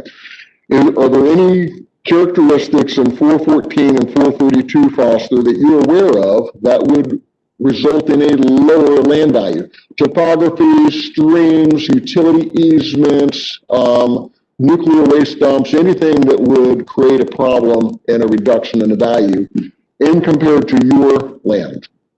No, they're like I said, all those warehouses were built at the same time back in the mid to late 50s. I've got a picture on my office, at my other office, that shows when they were building all these buildings, and they were all built at the same time. So, how about on your properties, 216 and 224 Foster Avenue? Have you done anything to your land, your parking lots, anything to substantially improve them and make them higher quality than 414 or 432? No, and hadn't really spent any money on them. I mean, for me to get higher rents, I would have to kick everybody out, spend a bunch of money, and I can't afford to kick out tenants and hope I can get a better paying tenant. I mean, that's not business sense. So your testimony is that your properties at 216 Foster and 224 Foster Avenue are comparable to the 414 and the 432 Foster Avenue properties? Correct. Age and land and et cetera? Correct. All right, thank you. Mr. Plyler, this is based on, I think your analysis is of the income approach. Did you look at a sales approach? No, I didn't, but I looked at the county's sales approaches, and what's striking, each one of those sales has been converted to another use. And, usually that's why I pointed out, one of them, they paid $1 million for it, but they borrowed $4 million. You know, they're apparently gonna, you know, I know they are, they're trying to get, they've redone a couple of those on DeWitt Avenue, was bought by Beacon Partners. They've spent a ton of money fixing it up, and they're trying to get $12 to $15 rents, and they're not renting right now because of the economy. But, you know, we're just talking about at the time of revaluation. And so. Any more questions, commission members, before we hear from Mr. Adden? All right, if you're through with your direct testimony, Mr. Plyler, will hear from Mr. Adden, who is going to examine you. Okay. Fine. Mr. Plyler, what rents are you getting for these properties? Well, it's right there on my. Oh, the per square foot. Well, I hadn't figured it out, but I'll figure it out. Aren't you getting like over $6 for one and over $8 for the other? The leases? 625.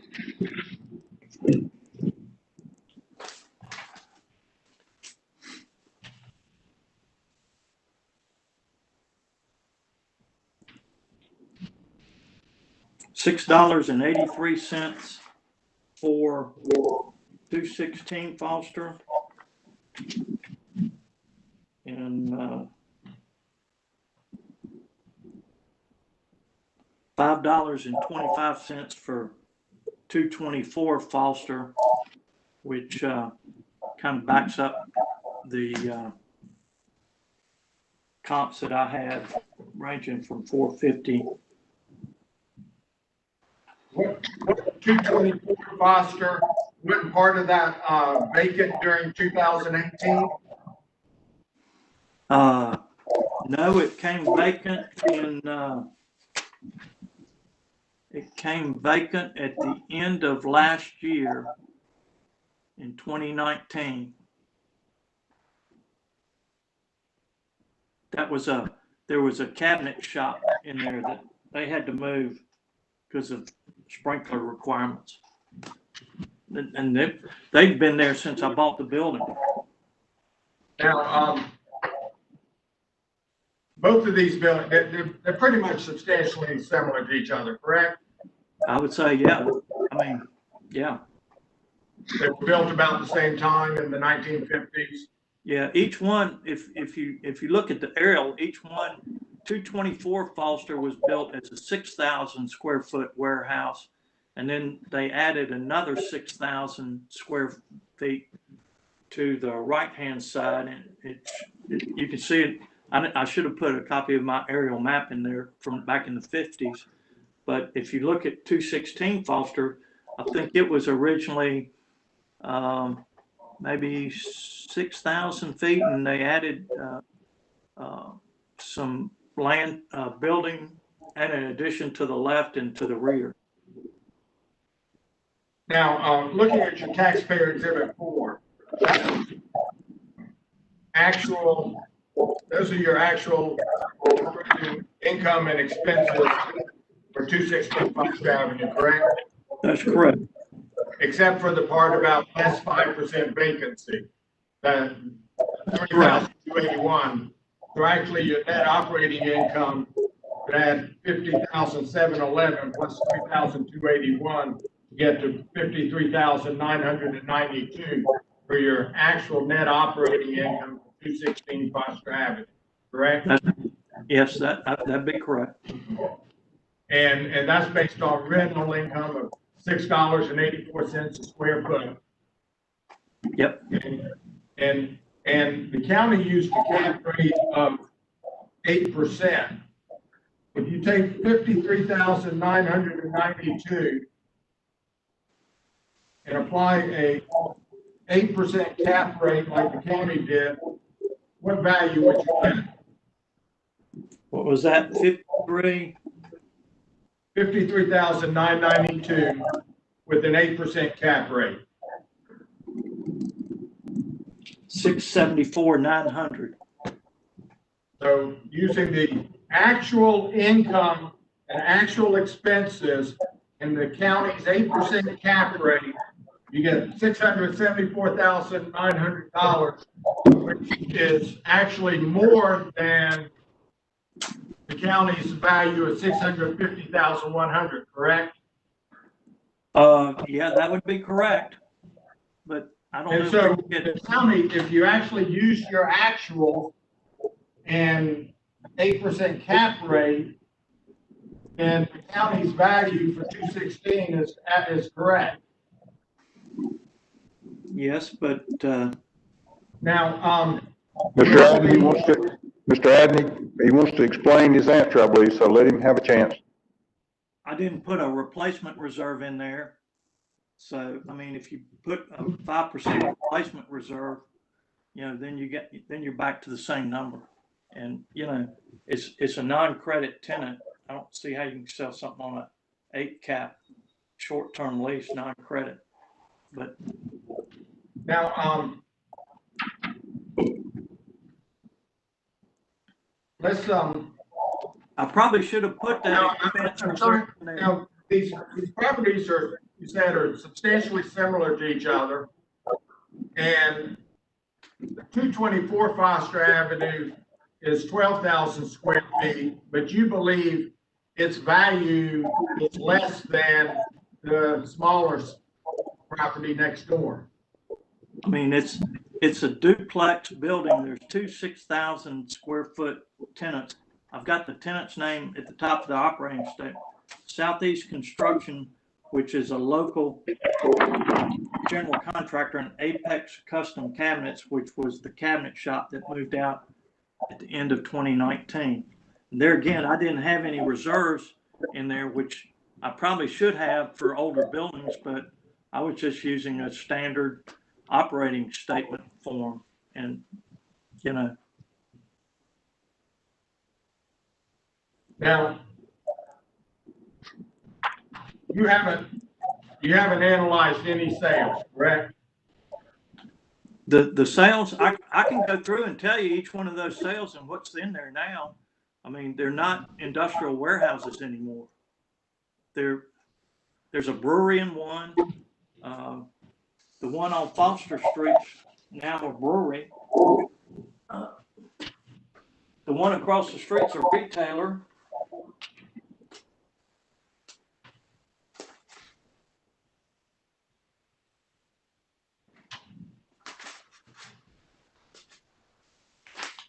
And they used, let's see, DeWitt, you know, they've probably spent, if you ride by DeWitt Street today, you would not recognize it from 5 years ago. And that's the problem. And I can feel for the county, because it's hard to value these buildings, you know, it's easy to look at sales and say, well, you know, that building's worth $1 million, but, you know, it's not worth $1 million. I don't have somebody beating the door down trying to give me $1 million for it. I'm just trying to make my payments to the bank and, you know, hopefully retire one day. Now, on your taxpayer exhibit 3, you have the assessed value for your two property at $67.74 and $67.15, correct? That's correct.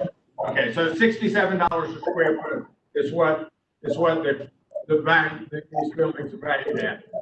Correct. Look at county exhibit number 12 which is page 21. Is this the counties or? County exhibit 12, page 21. All right. We're getting there. Give us a second. Yep.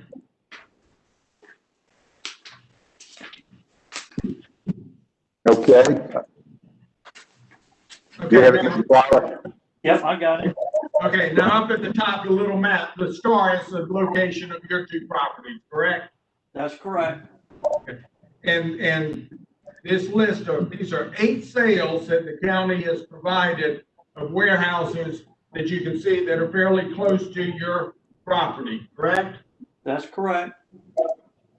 And the sale prices, the sales info the sales prices go from a low of $67.19 per square foot to a high of $211 a square foot, correct?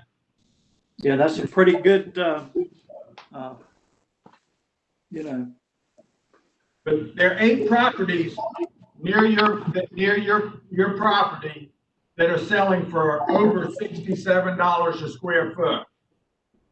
but 29, if you want to go down, I'll tell you what's in each one of them now, and you can go back and Well, check. And again, what's in them right now doesn't matter, because if somebody pays $750,000 for the building, the property, that's what's important in determining the value of it. If they then upfit it and put more money into it, that's the county doesn't use that to assess it. If you're looking at what the price was that was sold for, not what was the loan value and what additional work was done in the property. well, let's go to number 8, which is $67 a foot. That's 3000 Griffith Street. You know what's in there now? I mean, they paid $780,000, and there's a retailer in there now. I mean, Okay, well, let me ask you that.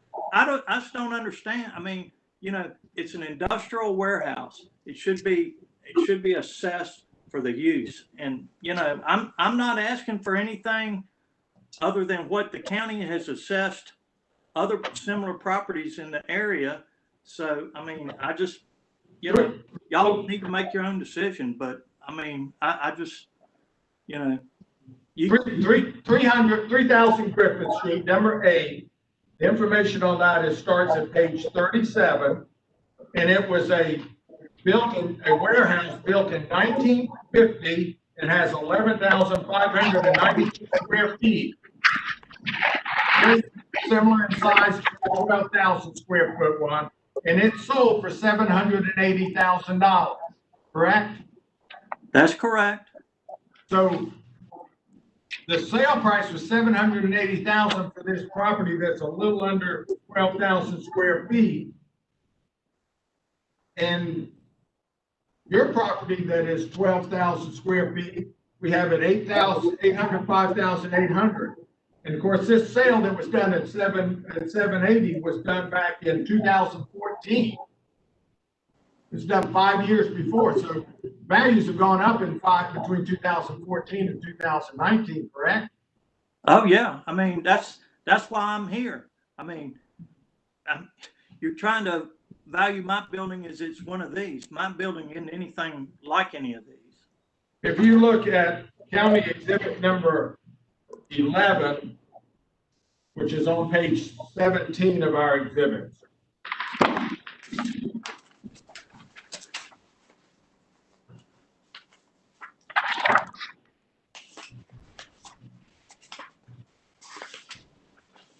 All right. These are actual sales. Comp number 1 is property at 2905 Griffith Street, which is a building built in 1950, 7,680 square feet, sold in September 2018 for over $1 million. What page are you on? Page 17, county exhibit 11. All right. You got a 7,600 square foot building on Griffith Street that sold for over $1 million 3 months before the rebound day. 29, which building? 2905? Number 1, 2905. Okay. And then comp number 3, it's a newer building. It was built in 1969. It sold for over $3 million. And you know, the next door neighbor bought that, just so you know, and next door neighbor's going to pay more, and now it's an event hall. So I mean, I just don't. Comp number 4 is 231. Just a second. Just a second. I agree. 230. 231 Foster Avenue is across the street from your property. Yeah, it's owner occupied. They It was converted built it. in 1950. Yeah, it's a 68 design square company. feet. It's fully air conditioned. It's, it's got new roof. It's got it's, And it sold in January 2018 for $750,000. that's correct. It So, did. Now, the properties, Let me, Mr. Adams, hold on a second. Yeah. Mr. Fowler, you'll have a chance on redirect to go back, and go over any of these comps or any of these things and point out, anything that you would like to is why you think they're different and not good comps. That's fine. Okay. Go ahead, Mr. Adams. okay, if you look at county exhibit number 4, which is at page 6,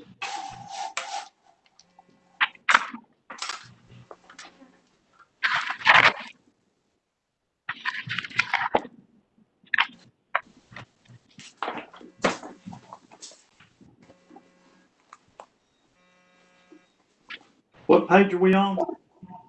county exhibit 4, page 6, is a map of the area.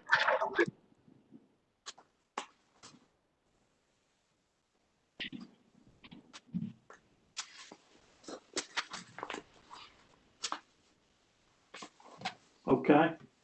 The blue rail line there, and it says New Bern, that's the light rail that connects Pineville to uptown Charlotte and now all the way out to UNCC, correct? That's correct. And that where it says New Bern, that's actually a light rail station, correct? That's correct. And your properties are in walking distance to that light rail station, aren't they? Correct. Now,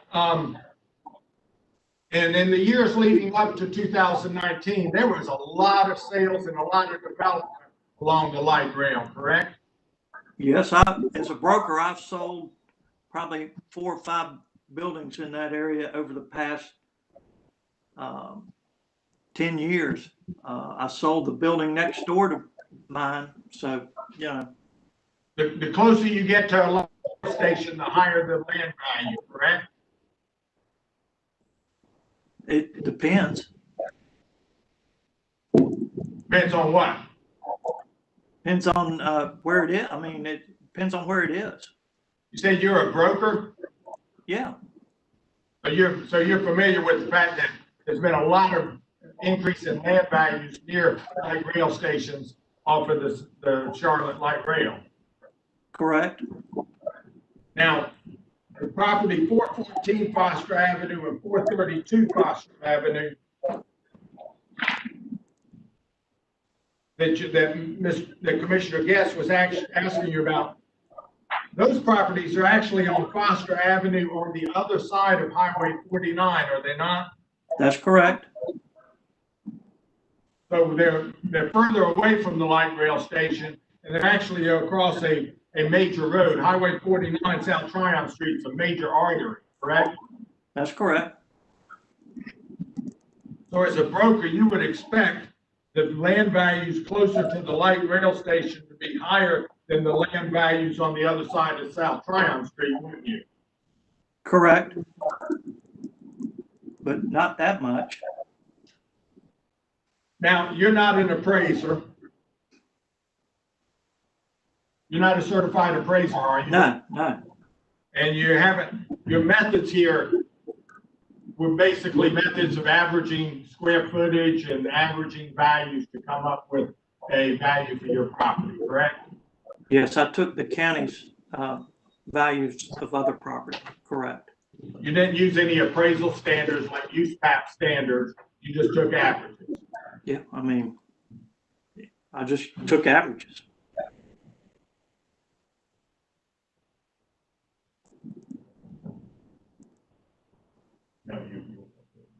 Okay, I don't have any other questions. Thank you.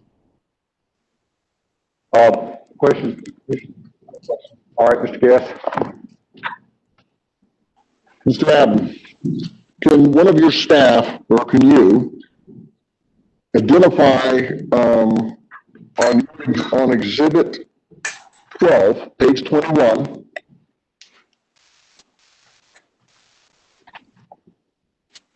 which of these comparables that are listed are east of Highway 49. You're saying that the ones that are east of 49 have a better land value because they're closer to the light rail compared to the others that are across, that are west of 49. Yes, yeah. Okay?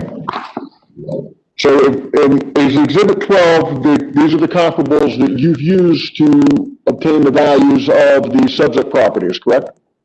The Exhibit 12, values of Exhibit 12 are sale prices, or assessed price. Exhibit 12 is a list of properties that have sold. Before the valuation date? Yes, they sold. Okay. They sold before the listing date. Yeah, Okay, all right. And you're using these as the comparables to obtain the values for the subject properties as part of the analysis? Yeah, we're getting into my testifying, but yes. Well, then have you one of your staff, I don't know who to ask the question of. Okay, but what I'd like for someone to do, because you've been pointing out, if you've been talking about these properties and you just talked about the properties that are closer to the light rail, and you just talked about the properties on the other side of 49, I would like someone to tell me which of these properties on Exhibit 12 are east of Highway 49. That's still the on and out. They all are except for number 2. All of them except number 2.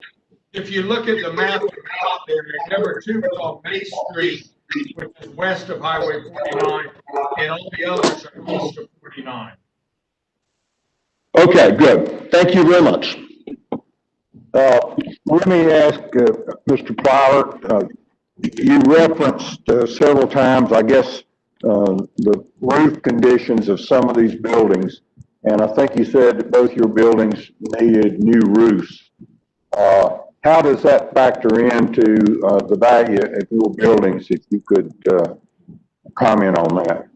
I just spent I just put a new roof on 224 Foster at a cost of about $100,000. That was since the evaluation? It was this year, yes, sir. Okay, and the other one still has the same roof? Yep, that's correct. Okay, and you put the roof on which one? 224 Foster, the one on the corner. Okay, and that's the larger square footage, I guess, right? That's correct. Okay, all right. Any other commissioners have questions? Mr. Plyler? Yeah, sure. We got another question, Mr. Guest. Mr. Plyler, you indicated that if we're again going back and we're looking at County Exhibit 12, there's comparables. And then we can, that's page 21 of the county exhibits.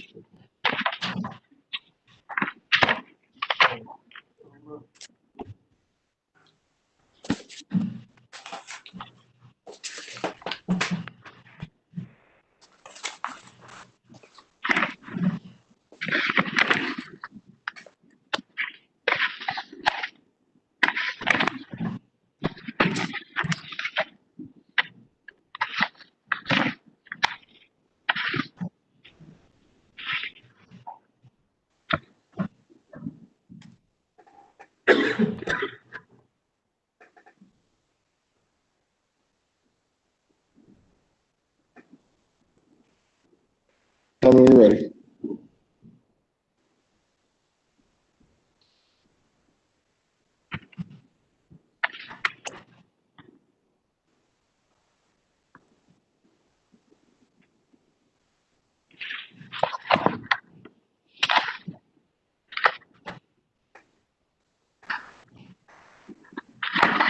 Are you ready, Mr. Plyler? Yes. I read the county exhibits? Okay, all right. You were indicating that the properties that are listed here that were sold are not industrial properties, they're retail properties, they're used for different items, okay? So So my question is, if we go down a couple of these, if we look at 231 Foster Ave, which I believe you indicated was across the street from your property, That's correct. okay?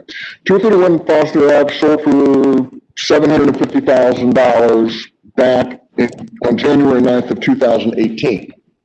That's correct. Do you have knowledge of when the property sold, the condition of the property? You indicated it had air conditioning. Did it have air conditioning when it was sold, or was that installed after the fact? It was, had a new roof on it, and it had. When it was sold? Yeah, when it was sold, yeah. I mean, a guy in my office sold it, and he said that the lady bought it because she got kicked out of another place where they were going up on her rent, and she was tired of them going up on her rent, so she bought that building so she can move her design studio in there. So I'm only concerned with the condition of the property at the time of sale, okay? Not the reason for the sale. So the property you indicated at the time of sale had a new roof. Yep. And did it have air conditioning at the time of sale? As far as I know, yeah. It traded hands like 3 times. Fellow named.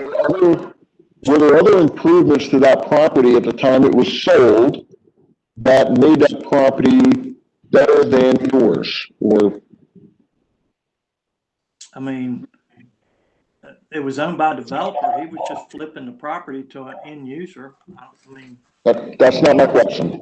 okay. Condition of the building, brick and mortar to brick and mortar, roof to roof, air conditioning, electrical. Do you have any knowledge of that property having better improvements than your property?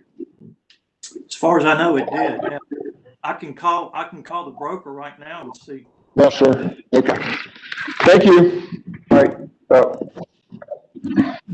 I think it was a little unclear. What differences were they in the property that Mr. Getz was asking you about than your property? You've mentioned before sprinkler systems. Did it have a sprinkler system? You mentioned it had a new roof. What were the differences, I think is what he was getting at. We'd like to hear from you about that particular one. It was for sale, and an end user bought it, and the end user is going to pay more than anybody else, and it's just that simple. So the quality of the building didn't have any impact on the sales price? Well, it was. She bought it for a design studio. I mean, it had a new roof and air conditioning. I mean, it's a wide open retailer. And does your building have air conditioning? One of them has partial air conditioning.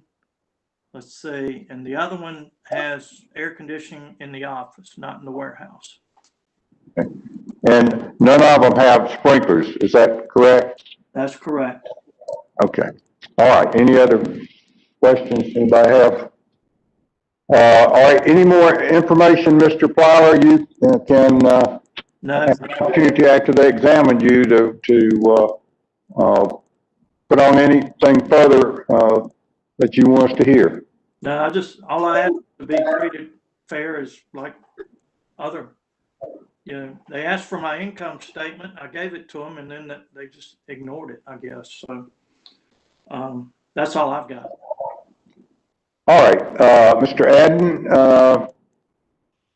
we'll treat all the exhibits as been admitted, and so unless you have further questions of Mr. Plyler, he didn't have anything else to add, so I assume there's nothing for you to question about, but we would now be entitled to hear from the county. Nothing further. Nothing further from Mr. Plyler. All right, then it's your opportunity. Okay, I would move to dismiss based on the grounds that the taxpayers failed to present evidence to overcome the presumption of correctness. County's ad valorem tax assessment is presumed to be correct. In order to overcome that presumption, taxpayer must present competent material and substantial evidence that shows that the county used an arbitrary method or an illegal method of valuation and that the assessment substantially exceeded true value. The taxpayer doesn't have unlimited freedom to challenge the assessed value. He's got to present competent material and substantial evidence. Here, we have the same methods that were used in the prior case. Let's look at the value. The taxpayer looked at county value, averaged amount, and uses his method to come up with a suggested value. That's not a standard appraisal method. It's not a use pack method. It's not a method adopted by the IAAO. It's just, I guess it's just sort of a common layman's method of trying to determine value. There's no appraisal here. There's no testimony from an appraiser. The evidence simply is not competent and material to overcome the burden of production that the taxpayer has to produce. Now, to look specifically, the taxpayer exhibit 3, he's determined that the assessed value of his property is $67 per square foot. Exhibit 12, which I cross-examined him about, are sales of warehouses and similar properties in his area. As shown on the map, you can see how close they are to the star. And those sale prices, they start at $67 a square foot. So clearly, the county's value of $67 a square foot is not illegal. It's not arbitrary. It's at the very bottom of what sale prices are for warehouses in that area. Yes, some of these warehouses may have air conditioning throughout. They may have a new roof. And that would explain why some values are at $211 a square foot instead of $67 a square foot. But the fact is that even the one property that was, there was one on 231 Foster Avenue, a property right across the street, sold for $75,000, $109 a square foot. $109 a square foot is a sale directly across the street of a $6,800 warehouse. We're assessing these at $67 a square foot. Even his evidence does not show that the county's value substantially exceeds true value. On his exhibit 3, he picks 6 properties to compare his to, but 2 of the properties are across the main artery, 49. The other 3 properties are on Pelton Street, which is way far south. He didn't pick properties right around his warehouse. He didn't pick any. He picked one of them right near his warehouse that is at $83 a square foot. 200 Foster Avenue, we have at $83 a square foot. The one parcel that he picked near his warehouse in the same block, we have at $83 a square foot. Instead, he chose to go across Tryon Street, go way down to Pelton Street, which, if you look on a map, it's south of where we are. It's actually, if you look at Exhibit 11, Pelton Street is down here by Clanton Road. So his evidence of regarding reviewing the count, trying to pick and choose, cherry pick some properties and say, oh, my is valued higher than these others, it doesn't hold up because they are farther away and he just omits properties right by him. The county looked at the sales approach. The sales approach quickly confirms our value. The county, if you look at his income approach, the county also did an income value approach, and we'll get into that if we have to. But if you look at his operating statement for 216 Foster Avenue, if you deduct if you add the 3281, his 5% vacancy, you get actual net operating income of $53,992. Now, the county's evidence is that the county used a cap rate of 8%. That's presumed correct. If you use 8% cap rate on 53,992, you get a value of $674,000, $24,000 more than the county has assessed for that property. The county's assessment for 216 and 224 Foster Avenue are are very similar. So using actual numbers, his actual numbers, he says we ignored his actual numbers. Well, no, we didn't ignore his actual numbers. His actual numbers support the county's value. In fact, it shows that the county's value is even less. It is less than the value you get using an 8% cap on his actual expenses, income and expenses. But again, in using an income approach, for appraisal standards, you don't use actuals, you use market. You use market rent, market expenses. But that would be to be addressed later. So, in summary, Mr. Plyler has not presented material competent evidence that the county's value of $67 a square foot is illegal or arbitrary, or that it substantially exceeds true value. And in fact, on cross-examination and looking at sales, the sales clearly support the county's value. Thank you. All right, Mr. Plyler, you have an opportunity to respond to the county's motion to dismiss. All I can say is, you know, look at what the county has valued on my Exhibit 3, and why am I at $67 a foot? And you got buildings on Pelton Street, which are on, Pelton Street is on the county's Exhibit 4. It's as close as the ones on Foster Street. I mean, why are they 57, 58, 50, 53? I mean, I just want to be treated fair. These are industrial buildings. They're not, you know, they use some sales south of Clanton Road. So that's all I've got to say. I just want to be treated fair versus other properties in the neighborhood. That's all I've got to say. Thank you. All right, any other commissioners have anything you want? All right, seeing none. All right, we're going to go off the record, and we'll deliberate the county's motion, and then we will be back for you when we have a decision on the motion, and we'll decide where we go from here. All right, thank you.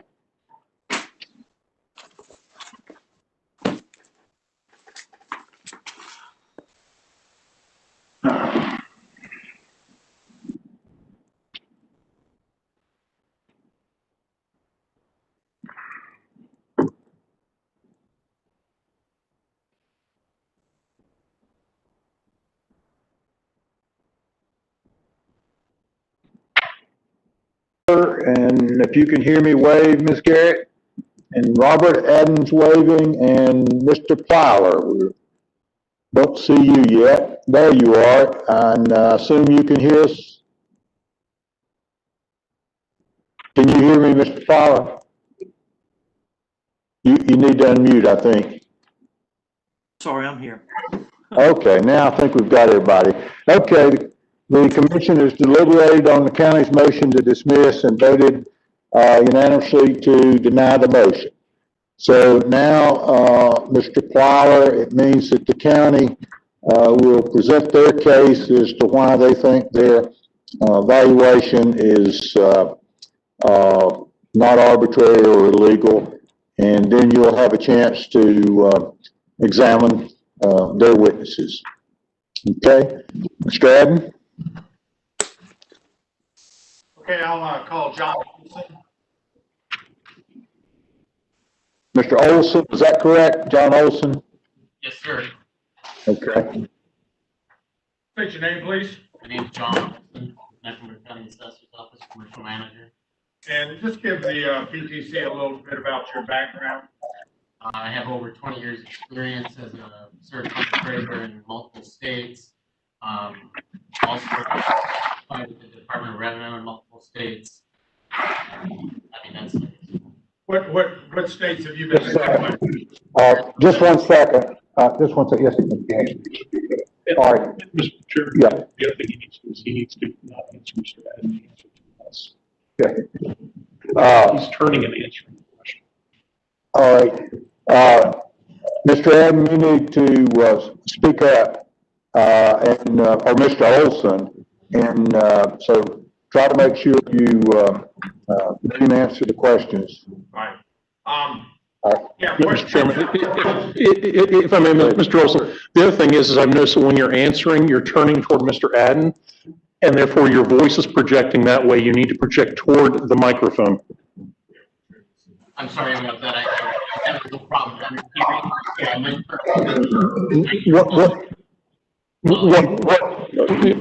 What I'm saying is when you are answering the question, you are turning toward Mr. Adden and answering your questions, and your voice is projecting away from your microphone.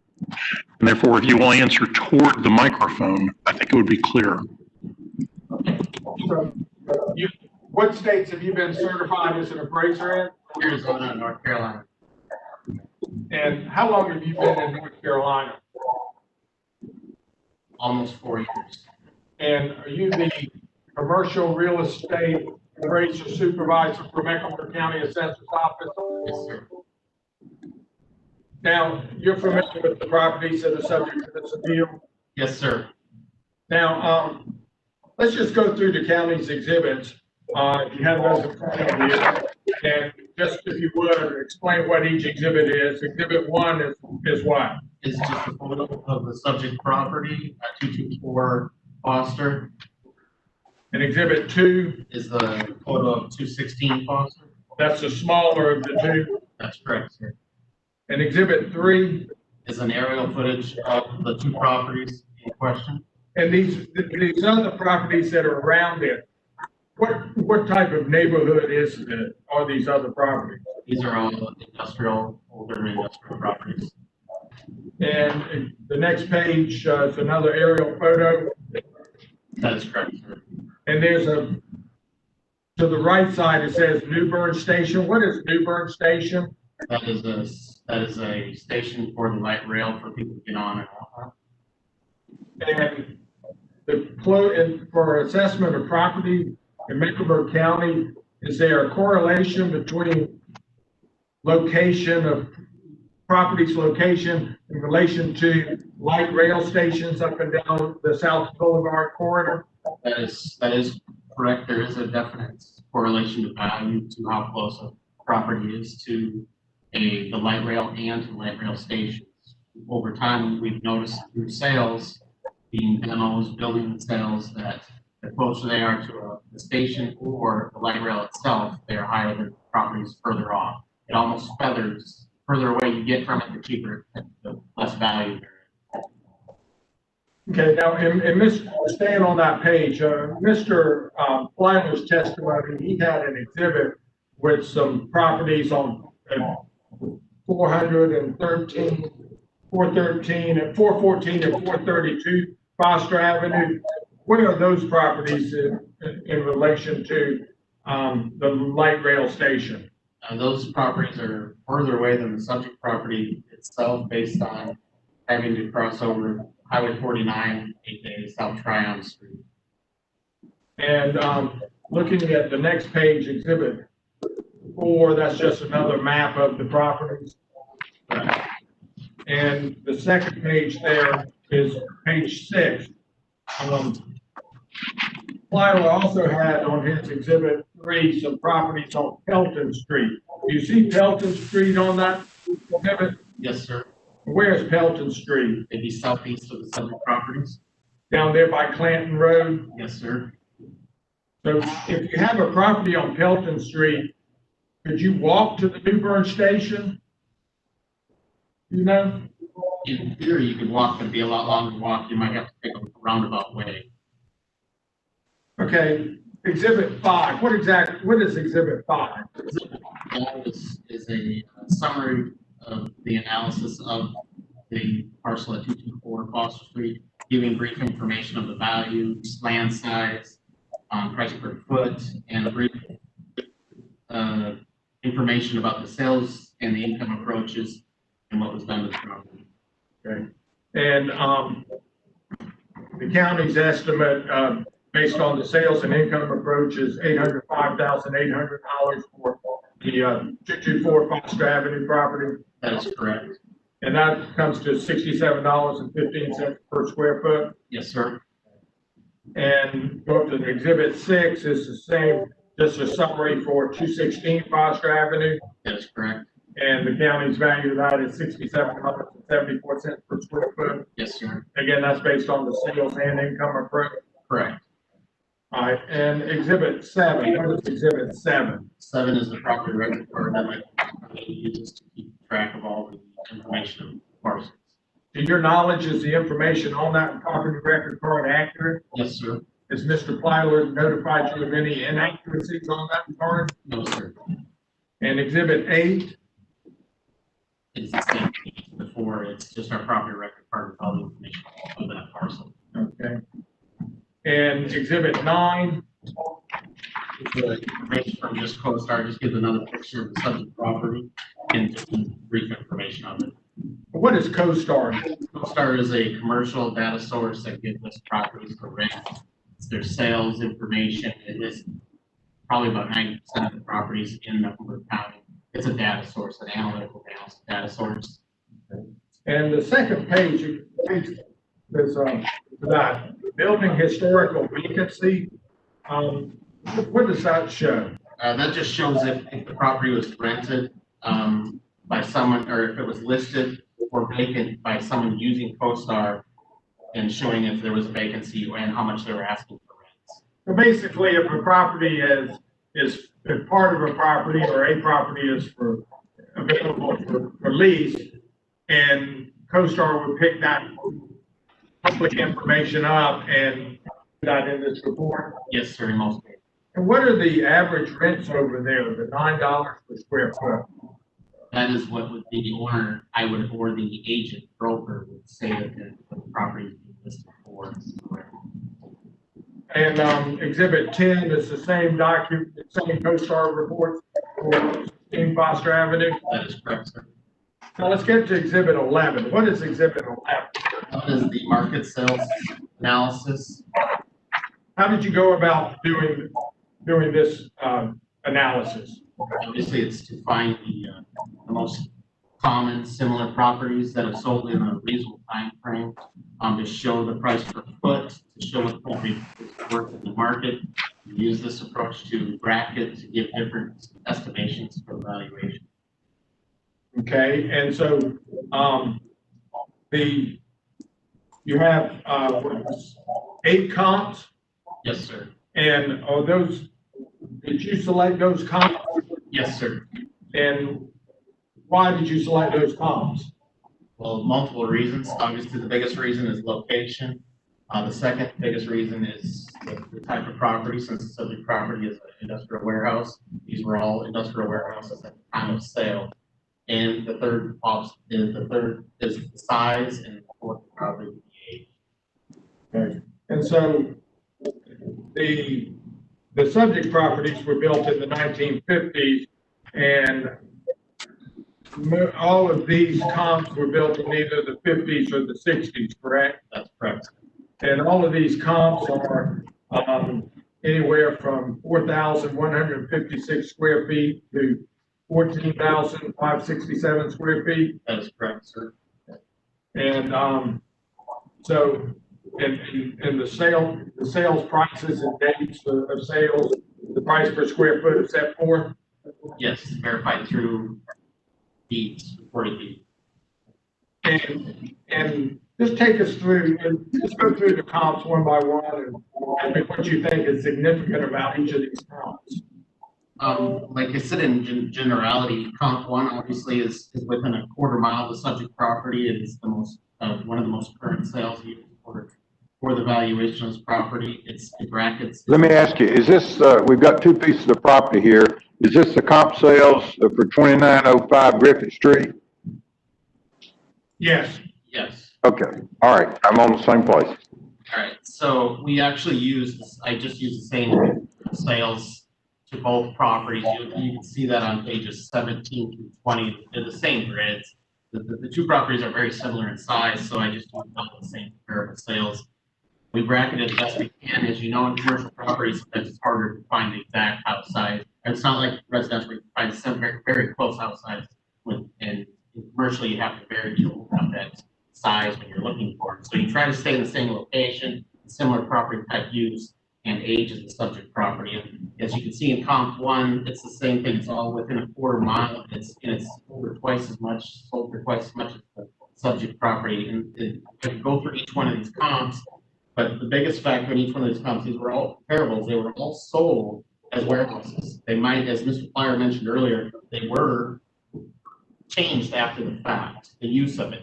But they are all open box properties, and what they use for after they're sold doesn't matter when it was sold, when the property was sold.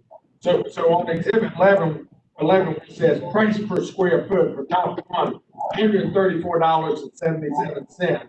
That's the price per square foot based on the sales price, not a price of any upfitting or any changes that would have been made by the new buyer. That's correct. And the same as all of these comps. That's correct. And you can also see I have time that number comp 1 to comp 8 is the time. Obviously, I didn't make any comparable adjustments based on time of size, since they were all greater than the subject property's assessed value. There was really no go into the size adjustment or a time adjustment on these sales. If you were making adjustments, the earlier the sale in relation to January 1, 2019, you would actually increase the price, correct? That would be correct, sir. And so again, these sales, properties, similar type warehouses, were a minimum of $67 a square foot and the maximum of $211 a square foot. That is correct. And so the first 2 pages are comparison to the 12,000 square foot property, and the second 2 pages of that exhibit the same comps, but just the subject parcel is 216 Foxtrot. That is correct. And then if you get to exhibit 12, is that a map of these? Are these the 8 parcels, the 8 sales that were listed on exhibit 11? That's correct. And so the map shows the locations of those? Yes, sir. And again, the sale prices per square foot are set forth? Yes, sir. And again, just to emphasize, the fact that a buyer of these properties may have outfitted and invested substantial money in them would not be reflected in the sale price. Correct. Now, how would the fact that, how would you account for the fact that some of these sales may have new roofs on them and some of them may have air conditioning throughout as opposed to Mr. Plyler's properties? Well, if they were at the time of sale, if we know that at the time of sale, our records would show that the property is 100% conditioned or AC, and the EYBs, the effective year builds would be different. But when we're looking at sales, we don't always know that. So if you look at all these sales, the average or all of them are a higher price per foot. So when we value property, we always stay at the conservative side, which you can actually see in our market grid of the sales shows.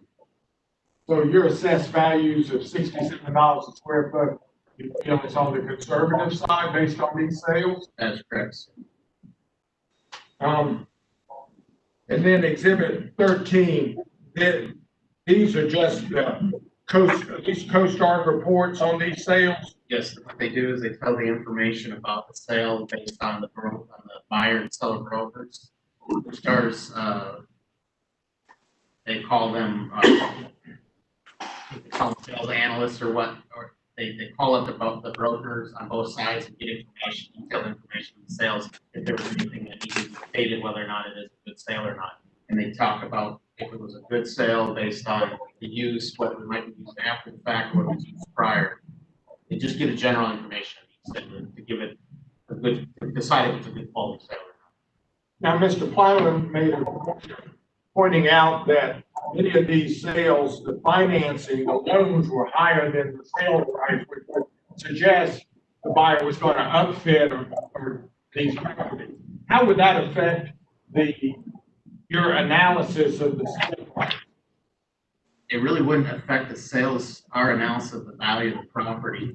What it would tell us that is if when the property gets that extra money to put into it, the bank feels that the building would be worth, that property would be worth that much more once it is fixed. So when you see financing for more, in some cases, it means that the bank is giving them more because they know when that property is getting those upfits or improvements to the property, that property is worth more at that time after improvements. And actually, as far as assessments are concerned, when a property is improved from one year to the next, the county does reassess that property, correct? That is correct.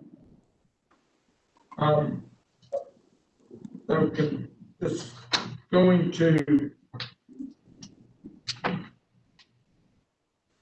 Exhibit 14, which is on page 39. That's the income approach. But before we leave the sales approach,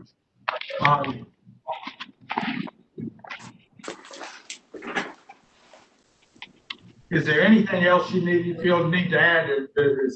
Is your analysis of the sales consistent with they support the county's values?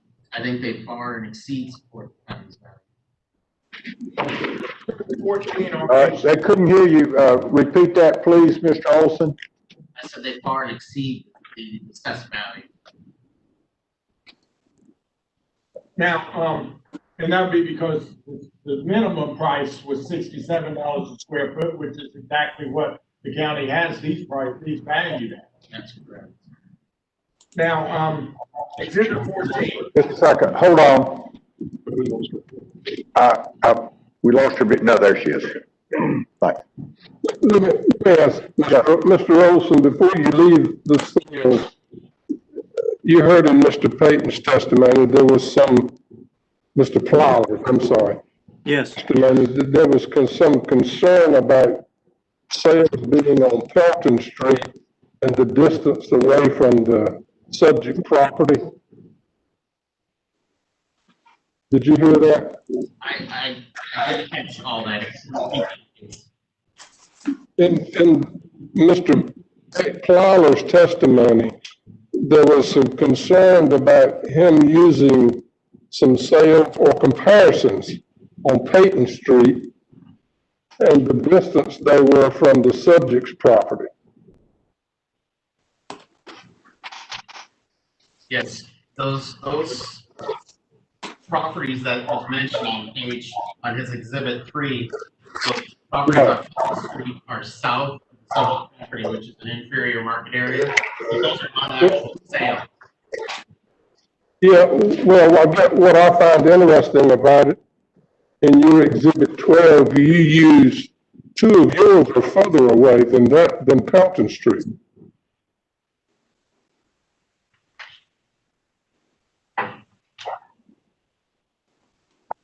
Sales 3 and 5 are further away than Pelton Street, aren't they?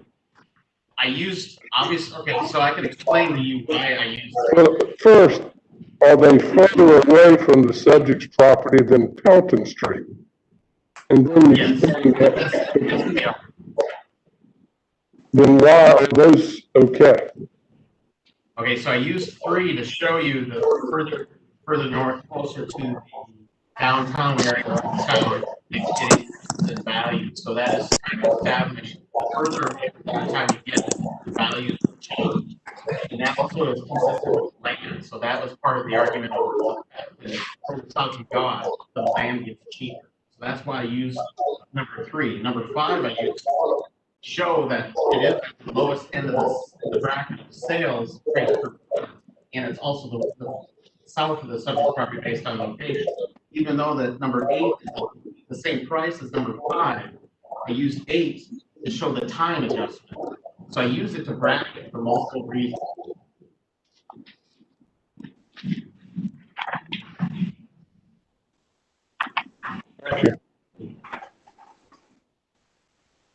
All right, good. On that point, you're not saying that these warehouses on Pelton Street are not comparable to his warehouse, are you? When it comes to the sales, I would not say they're not necessarily comparable. You could use it, but you have to make adjustments to them to make them. Because they are based on inferior locations. Right. The Pelton Street properties on his exhibit 3 are in the 50 or at $50, $57, and $59 a square foot, as opposed to $67 a square foot. And is the reason for that because they are further south? That is probably one of the reasons, but you gotta take into consideration, each building is not gonna be valued at the same price per foot. The land is based on its area, but when you're talking equity is where this conversation is going, each building has different construction attributes or different EYBs that create a different price per foot. That's why equity is not a viable approach to value or even consideration when commercial properties are not all the same. They don't have all the same interior, they don't have all the same times of interior to create a different EYB for the depreciation. They don't have the same roofs, they don't have the same wall pipes. The contribution to that is completely different, so that it's not viable.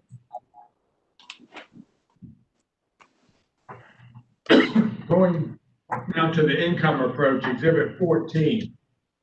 Now, explain, how does the county use the income, use the income approach? The county uses the income approach from the market standards. What we do is we go into the market and we get all our information based on information of size, location for our rents, which is our PGI, our vacancies, and our expenses. And how about the cap rate? The cap rate comes from sales in the marketplace. Everything we derive from the income approach is from the marketplace. Now,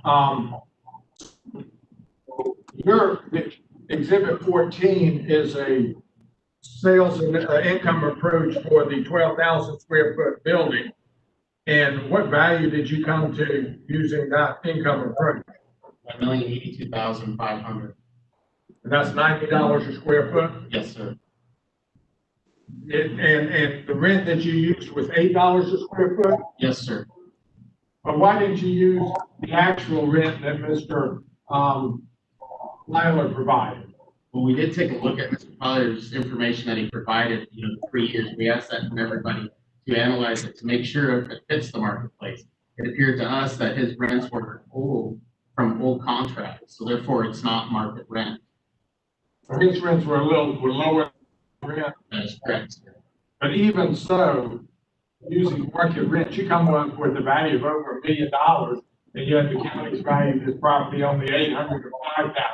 Why is that? Because we chose to use the lower of the two approaches to value, which is the market, which we felt is the market is the most reliable approach to value.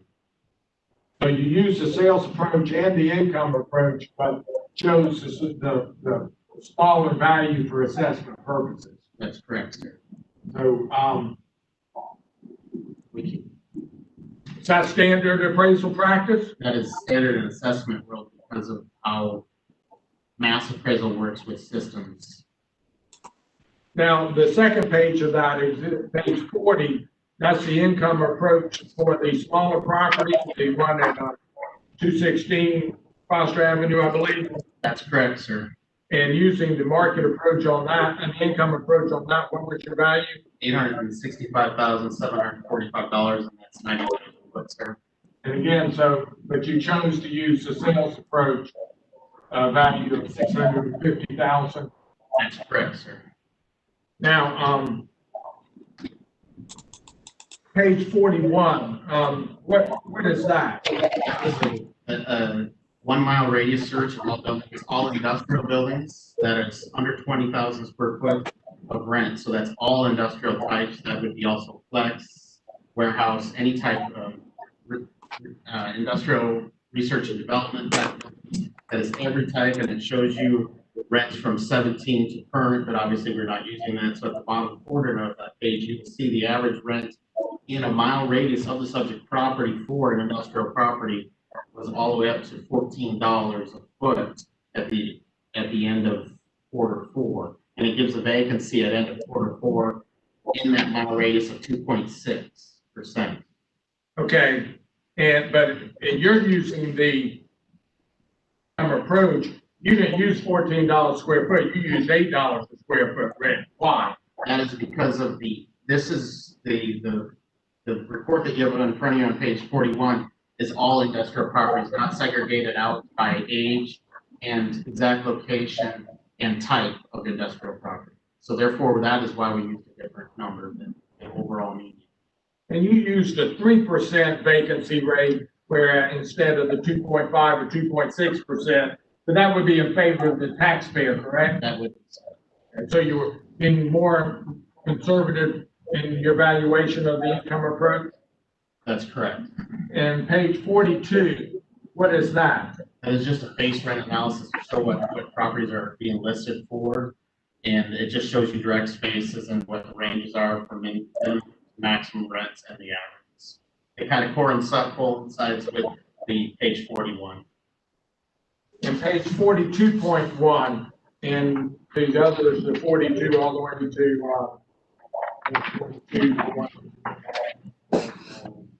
15, 16. What is that?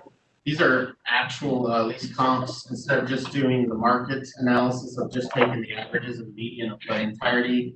Felt it'd be better to show why we use the lesser rent and why and how the petitioner's information was based on old rents, which is not market.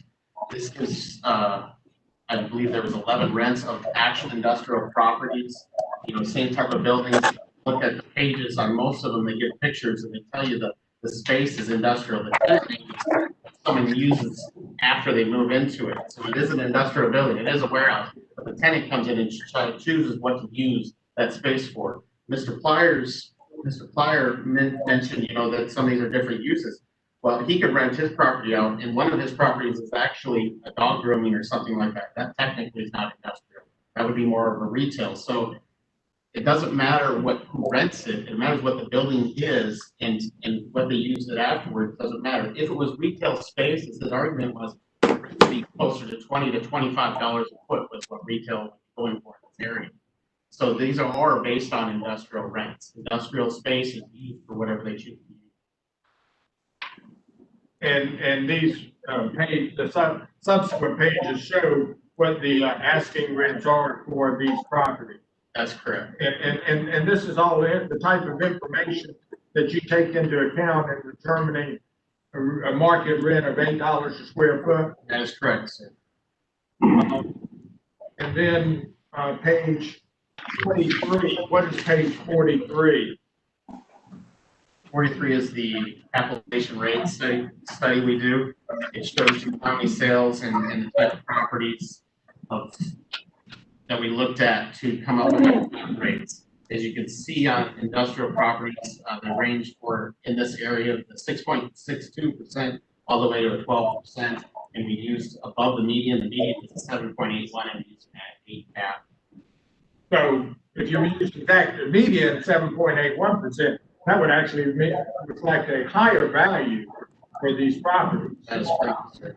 And so you went up to 8%, and these actual cap rates, this is based on actual sales, correct? That is correct, sir.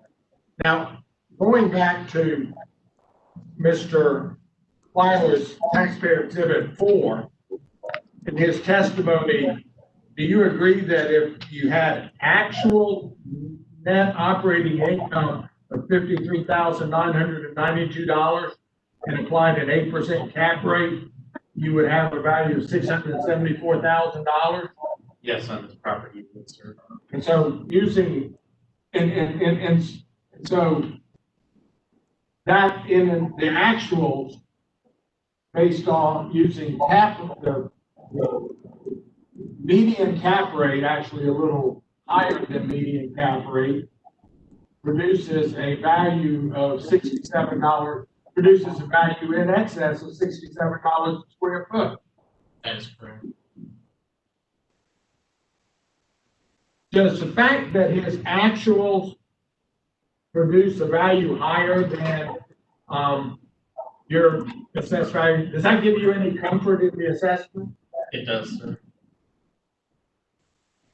And then Exhibit 15 is simply the two BER decision letters, correct? That's correct.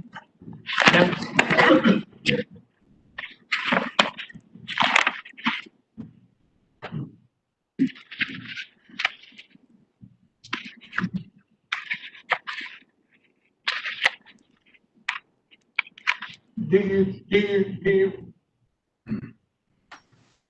you believe that there were any errors made by the county in the assessment of these properties? No, sir. In your opinion, the assessed value represent true value? Yes, sir. I don't have any other questions.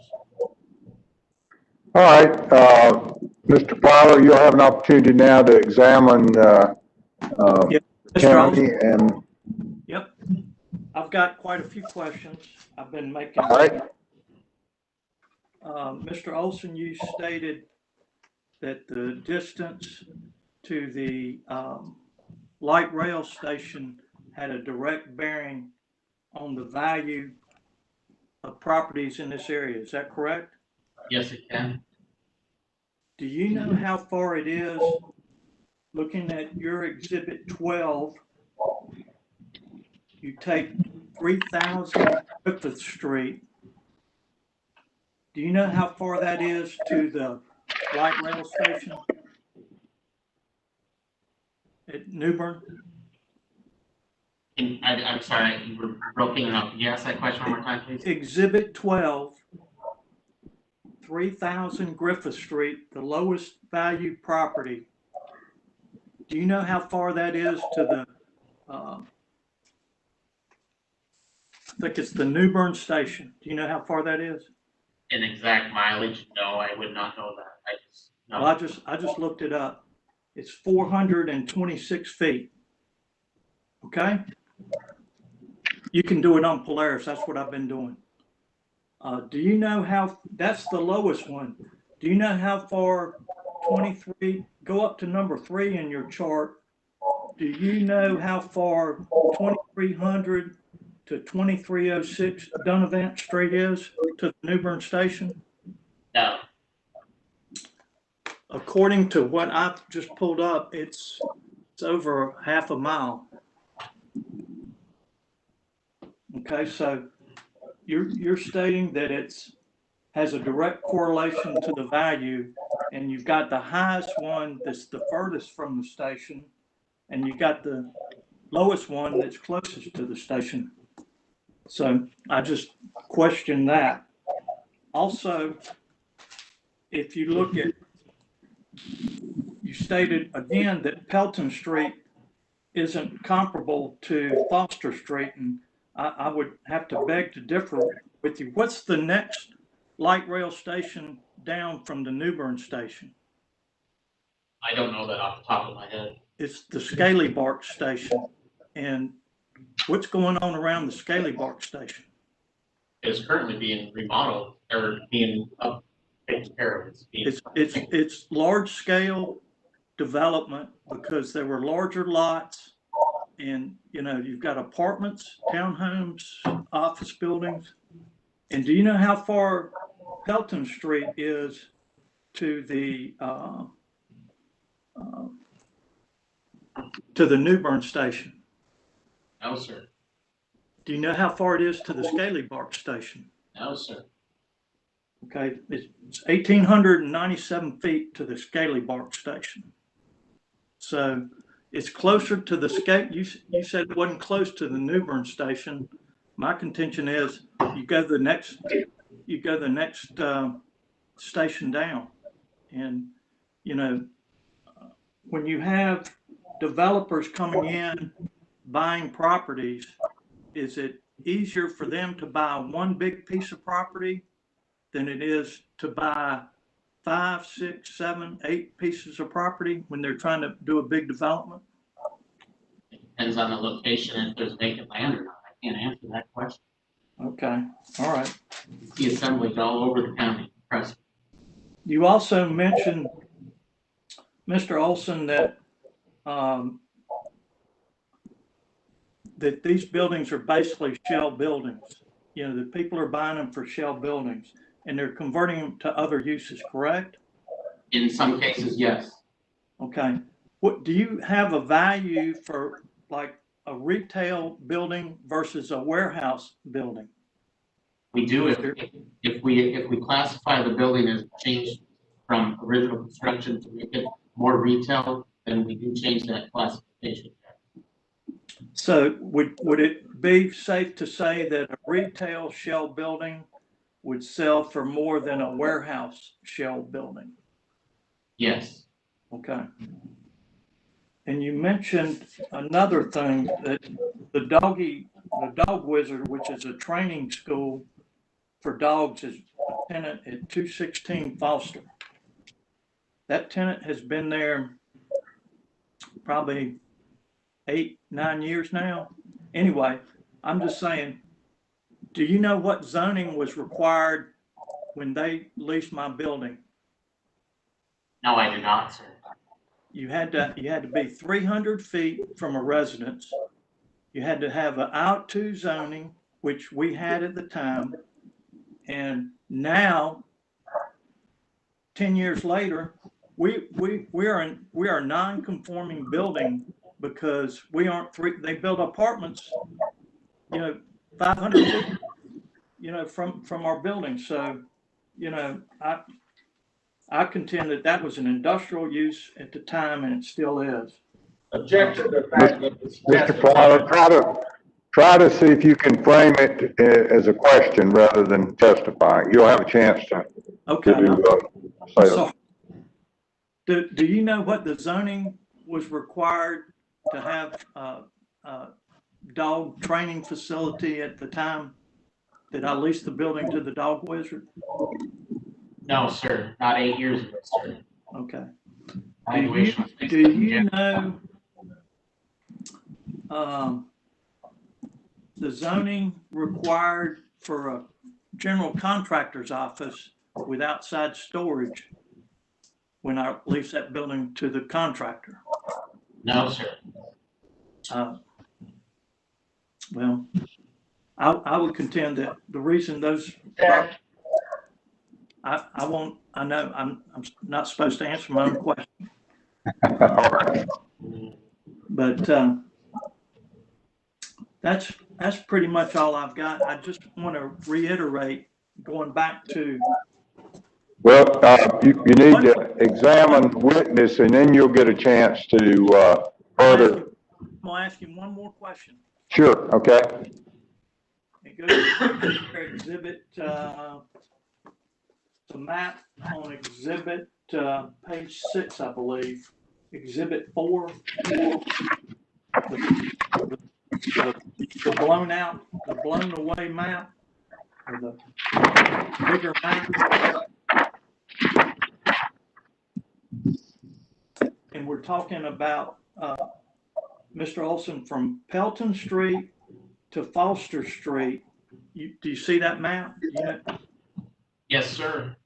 And what is between the two buildings, that big piece of property right there? I believe it's a city-owned property. That's correct. Okay. Do you know the distance from, I'm jumping around a little bit, on this same map, from 414 Foster Avenue to 224 Foster Avenue? No, I do not. Would you say it's less than 1,000 feet? Yes. Okay. Would you say that it's less than 500 feet? I don't know the exact answer to that because we don't base it on just feet, we base it on characteristics. I understand. Okay. All I'm asking is, number one, so the value that you placed on 3,000 Griffith Street, that is 426 feet from a light rail station, versus the value that you picked, which was the highest one, is almost a half a mile from the light rail station. Correct? I don't know, you're talking the value? I don't know what our values were on those properties. Didn't you state the value had direct correlation to the distance to the light rail station?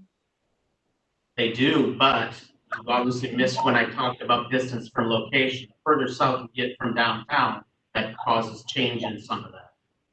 That's why you will see some of that. And the age, as you say, comp 8, the 3000 is the oldest sale, which is 5 years old. You're not taking all the information of those sales properly. Didn't you take properties south of Foster on DeWitt Avenue as comps, which is further south than Pelton Street? Yes, I use that just to show even further south that it's still supported your value. Okay, well, I'm just asking those questions. That's all I have. All right, Mr. Adden, do you have redirect you'd like for him to have? One moment, please. All right. I don't have anything else to add, Your Honor. All right, then, Mr. Farr, you're finished with your examination of Mr. Olson, so, Mr. Adden, do you have further witnesses? No, I would just offer into evidence, county's exhibits 1 through 15. All right, we may have some questions from commissioners, but Mr. Plyler, do you have any thing else you'd like to add? We'll have closing in just a minute, but we may have some questions. I'm fine. Commissioner. All right. Questions from commissioners? Let me see if you can help me to understand on the income approach, Mr. Olson. Mr. Plyler used a 5% vacancy rate. When you're doing your income approach, do you use a full occupancy or do you factor in a vacancy rate? We factor in the market vacancy. And in this case, what was the market? If you said, I don't remember. It was 2.6 at the time of the valuation date, but I used 3%. Okay. My other question is, Mr. Plyler testified that in his opinion, based on the credit worthiness of the tenant, that you should use a 9% cap rate, and you indicated that the county uses an 8% cap rate. Do you take into consideration the credit worthiness of the tenant when you project your cap rate? Yes, we do. We try to use cap rates of similar size, and in this size properties, you don't typically have as where this conversation is going as high class or high tenants or high. I'm sorry, the word just left my brain. The quality of the tenant is not as high as others. You will see if the tenants would have been high quality, or they would have been down closer to the 6 or even close to 5, which we would see nowadays. So that is already taken into consideration when we use an 8. Okay. All right. For some reason, your clarity of your mic is not nearly as good as Mr. Adden's, so I don't know what it is, but maybe next time, if you can see if you can improve that, that would be helpful to us. All right. Question by Mr. Guest. Hi, just one question. So the closest comparable that you have to the subject properties is the one across the street, which is, I believe, is 231 Foster Ave. Would that be correct? Yes, sir. Okay. And the taxpayers testified that 231 Foster Ave, when it was sold on January 9th of 2018, that it had a new roof on it, it had air conditioning and so forth. Okay. Have you may have said this and I missed it, have you made any adjustments or would any adjustments be necessary to that particular subject property because of those improvements that the subject property does not have? You could make adjustments for the possibility of it. You would have to pull that adjustment out of the marketplace to determine what the adjustment would be. So we typically would not just do individual cost improvements, an adjustment in the marketplace, the overall condition. Okay. Would the building having these comparable building 231 having had a new roof and an air conditioning as an example, would that have changed the grade of the building or anything compared to the subject properties? Anything that would have made a difference in the valuation of the subject property? It wouldn't have changed the grade. It might have changed the EYB, but as you noticed, it did sell for $40 a foot more than we have the subject on. Thank you. Just one last question, I guess. On the property card, were the adjustments made for the grade or the condition of the building or the lack of the, I guess, a modern roof or air conditioning? Do you factor that into your valuation on the property card? Yes, that is based into the effective year built for the property. So we take an actual age and we use our depreciation of the property as the EYB. So if the property, as we value in 2019, if it's been totally remodeled and gutted and it's got all the condition, we will move that property value, the EYB, to reflect that because the sale is going to be so much greater. So then at that point, it's going to be reflected maybe a 2005 property that would sell. And if it doesn't have as much upgrading as just typical upkeep, it might only be valued at a 1995 EYB. So we do take that in consideration on the property record card. That is where the EYB. And when it comes to a specific component like AC, we will list it as saying it's got AC in there. All right, it was kind of hard for me to get all that because of the quality of the mic, but I think I got enough. Okay. It's time for, it's time for your closing arguments. Mr. Adden, do you want to, Mr. Plotter, I think really go first and last, but unless you have some objection, probably let the county go and then you can close up. Is that all right with you? Yeah, that's fine. All right, Mr. Adden. Okay. I think the evidence shows that the counties, again, the taxpayer has the burden of showing that the county used an illegal or arbitrary method and that it substantially exceeded true value. And the county's evidence clearly supports the value here. These properties were valued at $67 per square foot. Okay, $67 a square foot. When you look at the County Exhibit 12, which is the County Exhibit 11, which is the market comparable analysis, has 8 sales, and the sales prices ranged from $67 a square foot up to $211 a square foot. And yes, those sale prices, I mean, the comp number 4, the one right across the street, is $109 a square foot.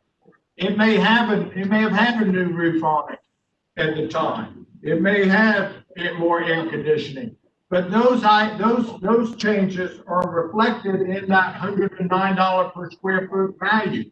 The county's value for the subject property is $67 a square foot. We've been most conservative in setting our value. I mean, the property across the street, built in 1950, 6,859 square feet, sold for $750,000. I mean, the county's property, that the 216 Foster Avenue, which is over 9,000 square feet, we got it at $650,000. We're $100,000 less than that comp sale right across the street, and yet we got 3,000 square feet more property. You got bigger buildings, and the value is less than that $750,000 sale price. Again, that's right across the street. The comp number seven is on the same street, just 2 parcels away, and it's a 9,000 square foot building built in 1955, and it sold for $975,000 back in 2014. So these sales analysis, we can try to nitpick and say, well, maybe his is a little different. The county doesn't get the opportunity to go into every piece of property and look and see what each property is. This is mass appraisal. We have over 360,000 parcels. We do not have the luxury of going into each property and analyzing it piece by piece. Does this have a new air conditioner? Does this have an old air conditioner? Does this have a new furnace or an old furnace? How old are the windows? How old is the roof? The taxpayer, though, has the burden of proving that our value is incorrect. And when you look at these sales, just looking at the sales, to say that his property is worth less than $67 a square foot, you can't say that. It's not there. The sales say it is at least $67 a square foot. As far as the location, yes, location is key. These sales, yeah, they go up. Some of them, one of them is pretty far away. I think it was a half a mile from the light rail station. That one was at $211 a square foot because it was closer to uptown. There's one of them, but when you look at these, at the sales, and you look at the ones that are right around the property, it certainly supports, the sales support these values. The Mr. Plyler's evidence, he picks things that are his exhibit 3. I want to make sure the commission understands. His exhibit 3 is an analysis of assessed value. It's not an analysis of sales. It's assessed value, okay? Now, the closest one that he picked is 200 Foster Avenue. He's at 216 Foster Avenue. So 200 Foster Avenue is assessed at $83.46 a square foot. That clearly shows that the county's value of his property at $67 a square foot is reasonable and equitable. If anything, the county's value should be higher. Then he picks 2 parcels at 414 and 432 Foster Avenue, which is across Tryon Street and farther away from the light rail. And Tryon Street is a major artery. It is North Carolina Highway 49. It is not a street that you just walk across. If you just blindly walk across South Tryon Street, you're going to get hit by a car. It is a major artery, and the property on the west side of Tryon is valued less than the property on the east side, as Mr. Lane is closer to the light rail.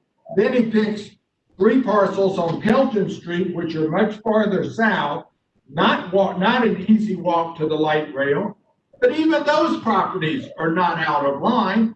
The property at 3338 Pelton Street is at $59.58 a square foot. That's very close to the county's $67 a square foot. His own exhibit shows that the county was reasonable and equitable in the assessment of the property. And there are differences. Mr. Olson touched on the fact all these properties, every one of them can be a little different. But how does the county account for differences? We account for differences in, you have your actual year built, which in this case was like 1950 and 1955, I believe. And then you have what's called effective year built. An effective year built, in this case, one was a 1985 EYB, and the other is a 1990 EYB. And why do we use an effective year built? Well, a property that was built in 1950 has had upgrades since 1950. It's had roofs put on, it's had air conditioning changed out, and furnishes changed out. And so therefore, the EYB changes. These properties, a 1985 and a 1990 EYB, those are very conservative, effective year builds. The fact that he just had a roof put on to his one building, if he spent $100,000 on that roof, that's probably going to change the effective year build for the 2021 assessment since there's a change in the property. And the effective year build will be increased. But the county's program takes into account those differences. The income approach. The county's income approach comes up with the value of $90 a square foot. Now, that's using $8 a square foot. Now, we didn't just pick $8 a square foot up. Behind each of the direct capitalization analysis methods are the documents that support the county's value. The county's value of $8 a square foot, there's a lease cost report that says asking rent per square foot is $8.98, starting rent is $9.88. We're very conservative using a market rent. Now Mr. Plyler testified that he's getting like $6.83 a square foot.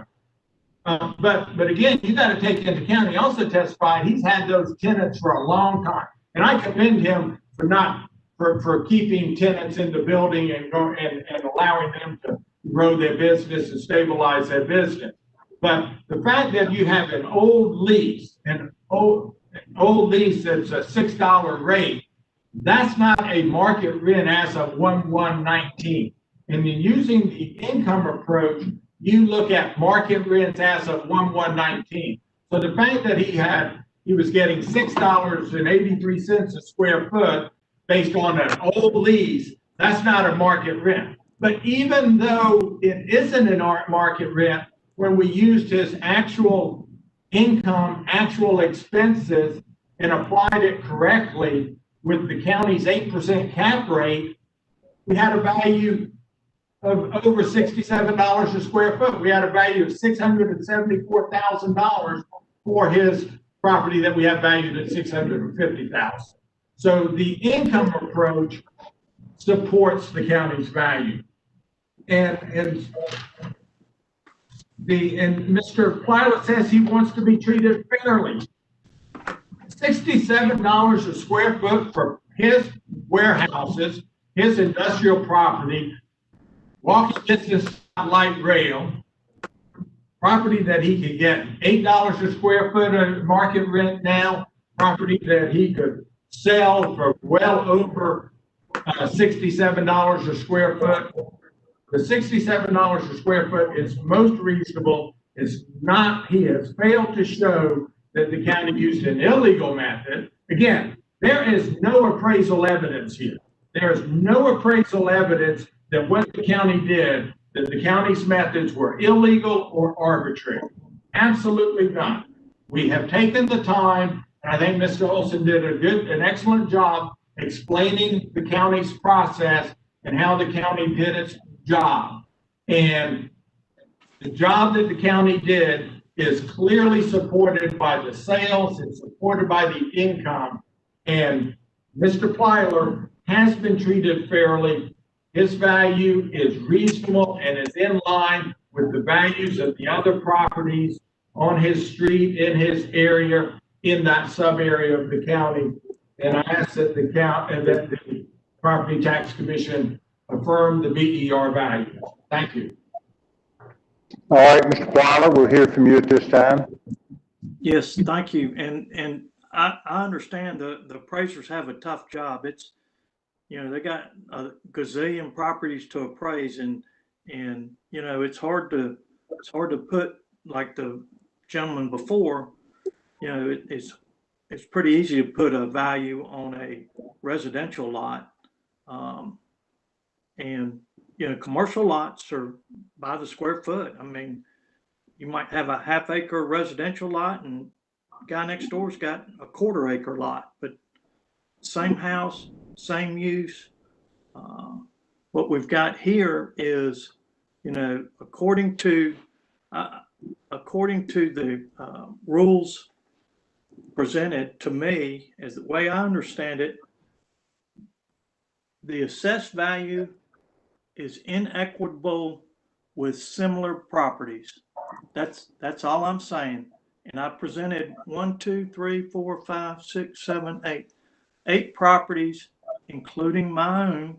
If you take the average, it's $50-something a foot. And I know that the property at 200 Foster, which I've got on my sheet, the county reduced the value of that property in over $50,000, I think. It's on the first page of my exhibit. Objection is found about something, arguing something not in evidence. I'm sorry. It's in evidence. It's right. I mean, Yeah, he's arguing that, Mr. Adden, he's arguing something on exhibit 3, I think, is exhibit 3. no, on my, Go ahead, Mr. Fowler. it's in evidence. It's in evidence. It's right there on exhibit 1. Exhibit 1 down at the bottom. Next door, the Board of Equalization Review reduced the tax value 628 to the next door neighbor by $49,500. All I'm saying is the only way to appeal a tax is if you're not being treated equitably to other properties, and that's my whole case. I just, you know, I've listed them all on page 3, and you know, that's my whole case, and all those properties within a half a mile of mine. So, you know, that's all I have to say. All right, let me ask you one question, Mr. Flower. Did you have an opportunity to, was there any opportunity or any discussion between you and the county as to how they appraised your property? No, I just got the notices and, you know, no change in value. You know. But nobody contacted you to discuss how they'd appraised it so you'd have an opportunity to understand that, is that? No, that's why I'm here. Okay. All right. Questions from Commissioner? All right. At this time, we will go off the record and deliberate, and then we will be back in touch with you when we've reached the decision. Okay? Do I need to not be? You will not be a part of it during the deliberation. That's in a closed session. Just the commissioners are there. I've got but you need to stay on.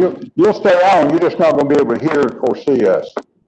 Do I have to stay on? That's my question, because I've got another appointment that I really have moved back twice already today. Well, you do not have to stay on. I anticipate it's 20 till 2.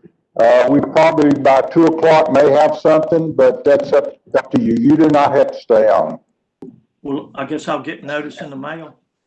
Yes, or you can call Mr. Adden, or I'm sure he'd be glad to let you know what the decision was. Mr. Flyler, I'll email you the decision, what their decision is later this afternoon. That'd be awesome. I'll let you know. I appreciate your time, and I didn't mean to take up that much of your time because I was thinking I wasn't going to be as long as the guy in front of me, but you know, sorry. Actually, this case has probably been a little quicker than some we've had. So, all right, we're going to go offline and deliberate on this case, and when we'll be back and when we arrive at a decision. Thank you, everybody. Thank you. Thank you, Mr. Flower. Thank you. Bye-bye.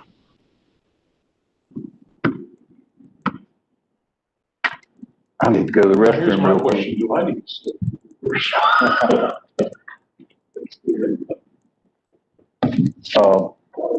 Just wait a minute. We get offline here. Make sure we're on.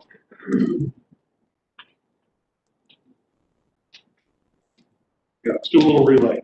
More than just trying to settle it. If they understand, maybe then they could settle it or withdraw it. All right, we see the county back on, we see Ms. Garrett back on, and Mr. Plyler is off, take it, is that right, Alexandria? Okay, and nobody else is on, is that correct? All right, let's take them off. And, we'll leave Mr. Adden on. As far as we got to do the announcement. Thank you. You can leave everybody on for the time being. We got to do the, announcement. The commission has deliberated, and based upon the evidence and the arguments of the parties, even though we felt like Mr. Plyler, got past the, burden that he was required, we felt like that the county justified its value, so that it was not arbitrary or illegal, and resulted in a substantial variation in the appraisal. So we kept the values as the county had them. Any questions, Mr. Adden? No, but I would like to, Mr. Plyler said that nobody talked to him about the space. I sent him an email back on August 11th, before we even got a 50-day letter, and told him I was representing him and that wanted to share with him some of the county's exhibits. And I mentioned in my email that evaluating properties for general reappraisal, we look at market numbers, market rents, vacancies, expenses, and cap rates. And then we value property based on market value, not the actual lease value. And I tell him that, as you can see from the attachments, the market rents at the end of 2018 were $14.86 triple net. Vacancy was 2.6%, and caps were 6 to 12%. And I sent him a spreadsheet with our income pro formas that supported the county's values. And, using and then I said, in addition, here are a list of sales of comparable properties in support.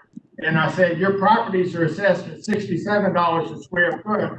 The sales of comps in 2018 were $95 to $130 a square foot.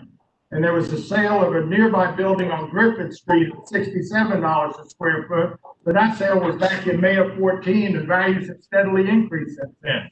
And so, I laid out for him when he said that nobody from the county explained to him how we did our values. I would just take issue with that, because we do. And of course, the purpose of this email was not only to tell him how we did it, but asked for him to send us some information, which he did, the profit and loss statements and all, which we appreciate, to see if there was any room to negotiate. And unfortunately, in this particular case, the sales and the income approach were just so, our value was conservative compared to those values. But I did want to say something about that we do reach out to taxpayers. We do explain to them our values. I think that on the Chow case, we need to do a better job. But Mr. Plyler knew from my email that I laid out to him back in August exactly what the county's case was. So I just bring that to y'all's attention. We're doing our best. We got a lot of appeals, and Mr. Olson and I are doing our best to settle as many as we can. And Jeremy, we work the commercials together, and Jeremy and I are working the residentials. And I think you can see by the number of cases that we have on a calendar and the number of settlement agreements that we send out each month, we're doing our best to get through these things. And it's going to take a while, but our next reappraisal's in 2023, and our goal is to finish up by then. All right. Well, and thank you for reaching out. And I think, and I don't know, it sounds like in this one, obviously you did more than the other case, but at some point in time, it may help to have Mr. Olson talk to Mr. Jarvis or somebody like that and say, do you have questions that we could try to explain before they get here? They might feel more comfortable talking with him as opposed to getting back with you. But it sounds like you did a good effort in this one. The other one, obviously, if you can have somebody reach out, maybe if they understand how you did it, they'll understand that their, approach is, one way, but the county had another way that was justified, and, but that's up to you, but, that is helpful. I want to take this opportunity to give a shout out to Johnny Dutro. I don't know if Johnny's still on this or not, but Johnny has been reaching out to a lot of these taxpayers also. He and I have coordinated as far as the calendars and stuff, and I've provided information to Johnny so that as to what the county's position is. And I think Johnny has done an excellent job of explaining to a lot of these taxpayers what the commission expects and all, and a lot of times I think having us trying to be as transparent as we can with us providing information and us trying to find ways to settle cases and tweak values, and some input from the Department of Revenue staff, including Johnny and Steve. I think we're making a lot of progress. We have in the past 8 months, we have resolved one way or the other over 120 parcels have been resolved, values have been resolved. And we're going to continue on that approach. Yeah, well, and I see a lot of those when I sign those settlement agreements. So, we know that, y'all are being able to settle a lot of them, and that when we're dealing with pro se cases, it's tougher, and we just want them to go away thinking they've had a fair opportunity to understand when we rule against them, if we do, the reasoning for it. Last thing, let me just mention, Mr. Adden, we chatted a little bit. This is just information. It's up to you as to whether you do anything with it or not. But on the 2 cases that we had, it'll take about a month before those decisions are signed and final.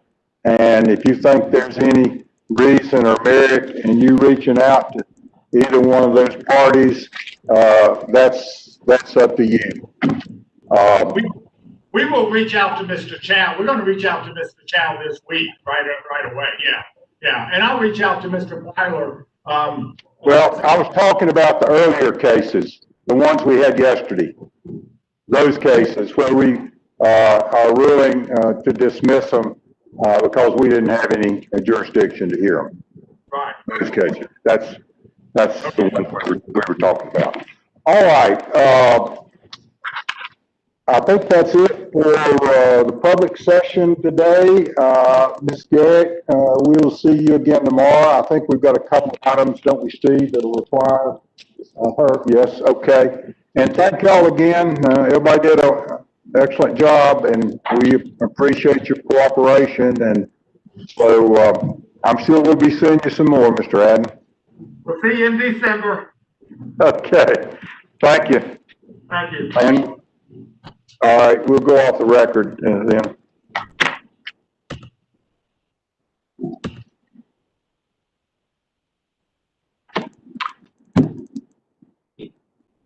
Well, it's 2 o'clock almost, so we did pretty good today to get all that done by what is now lunchtime.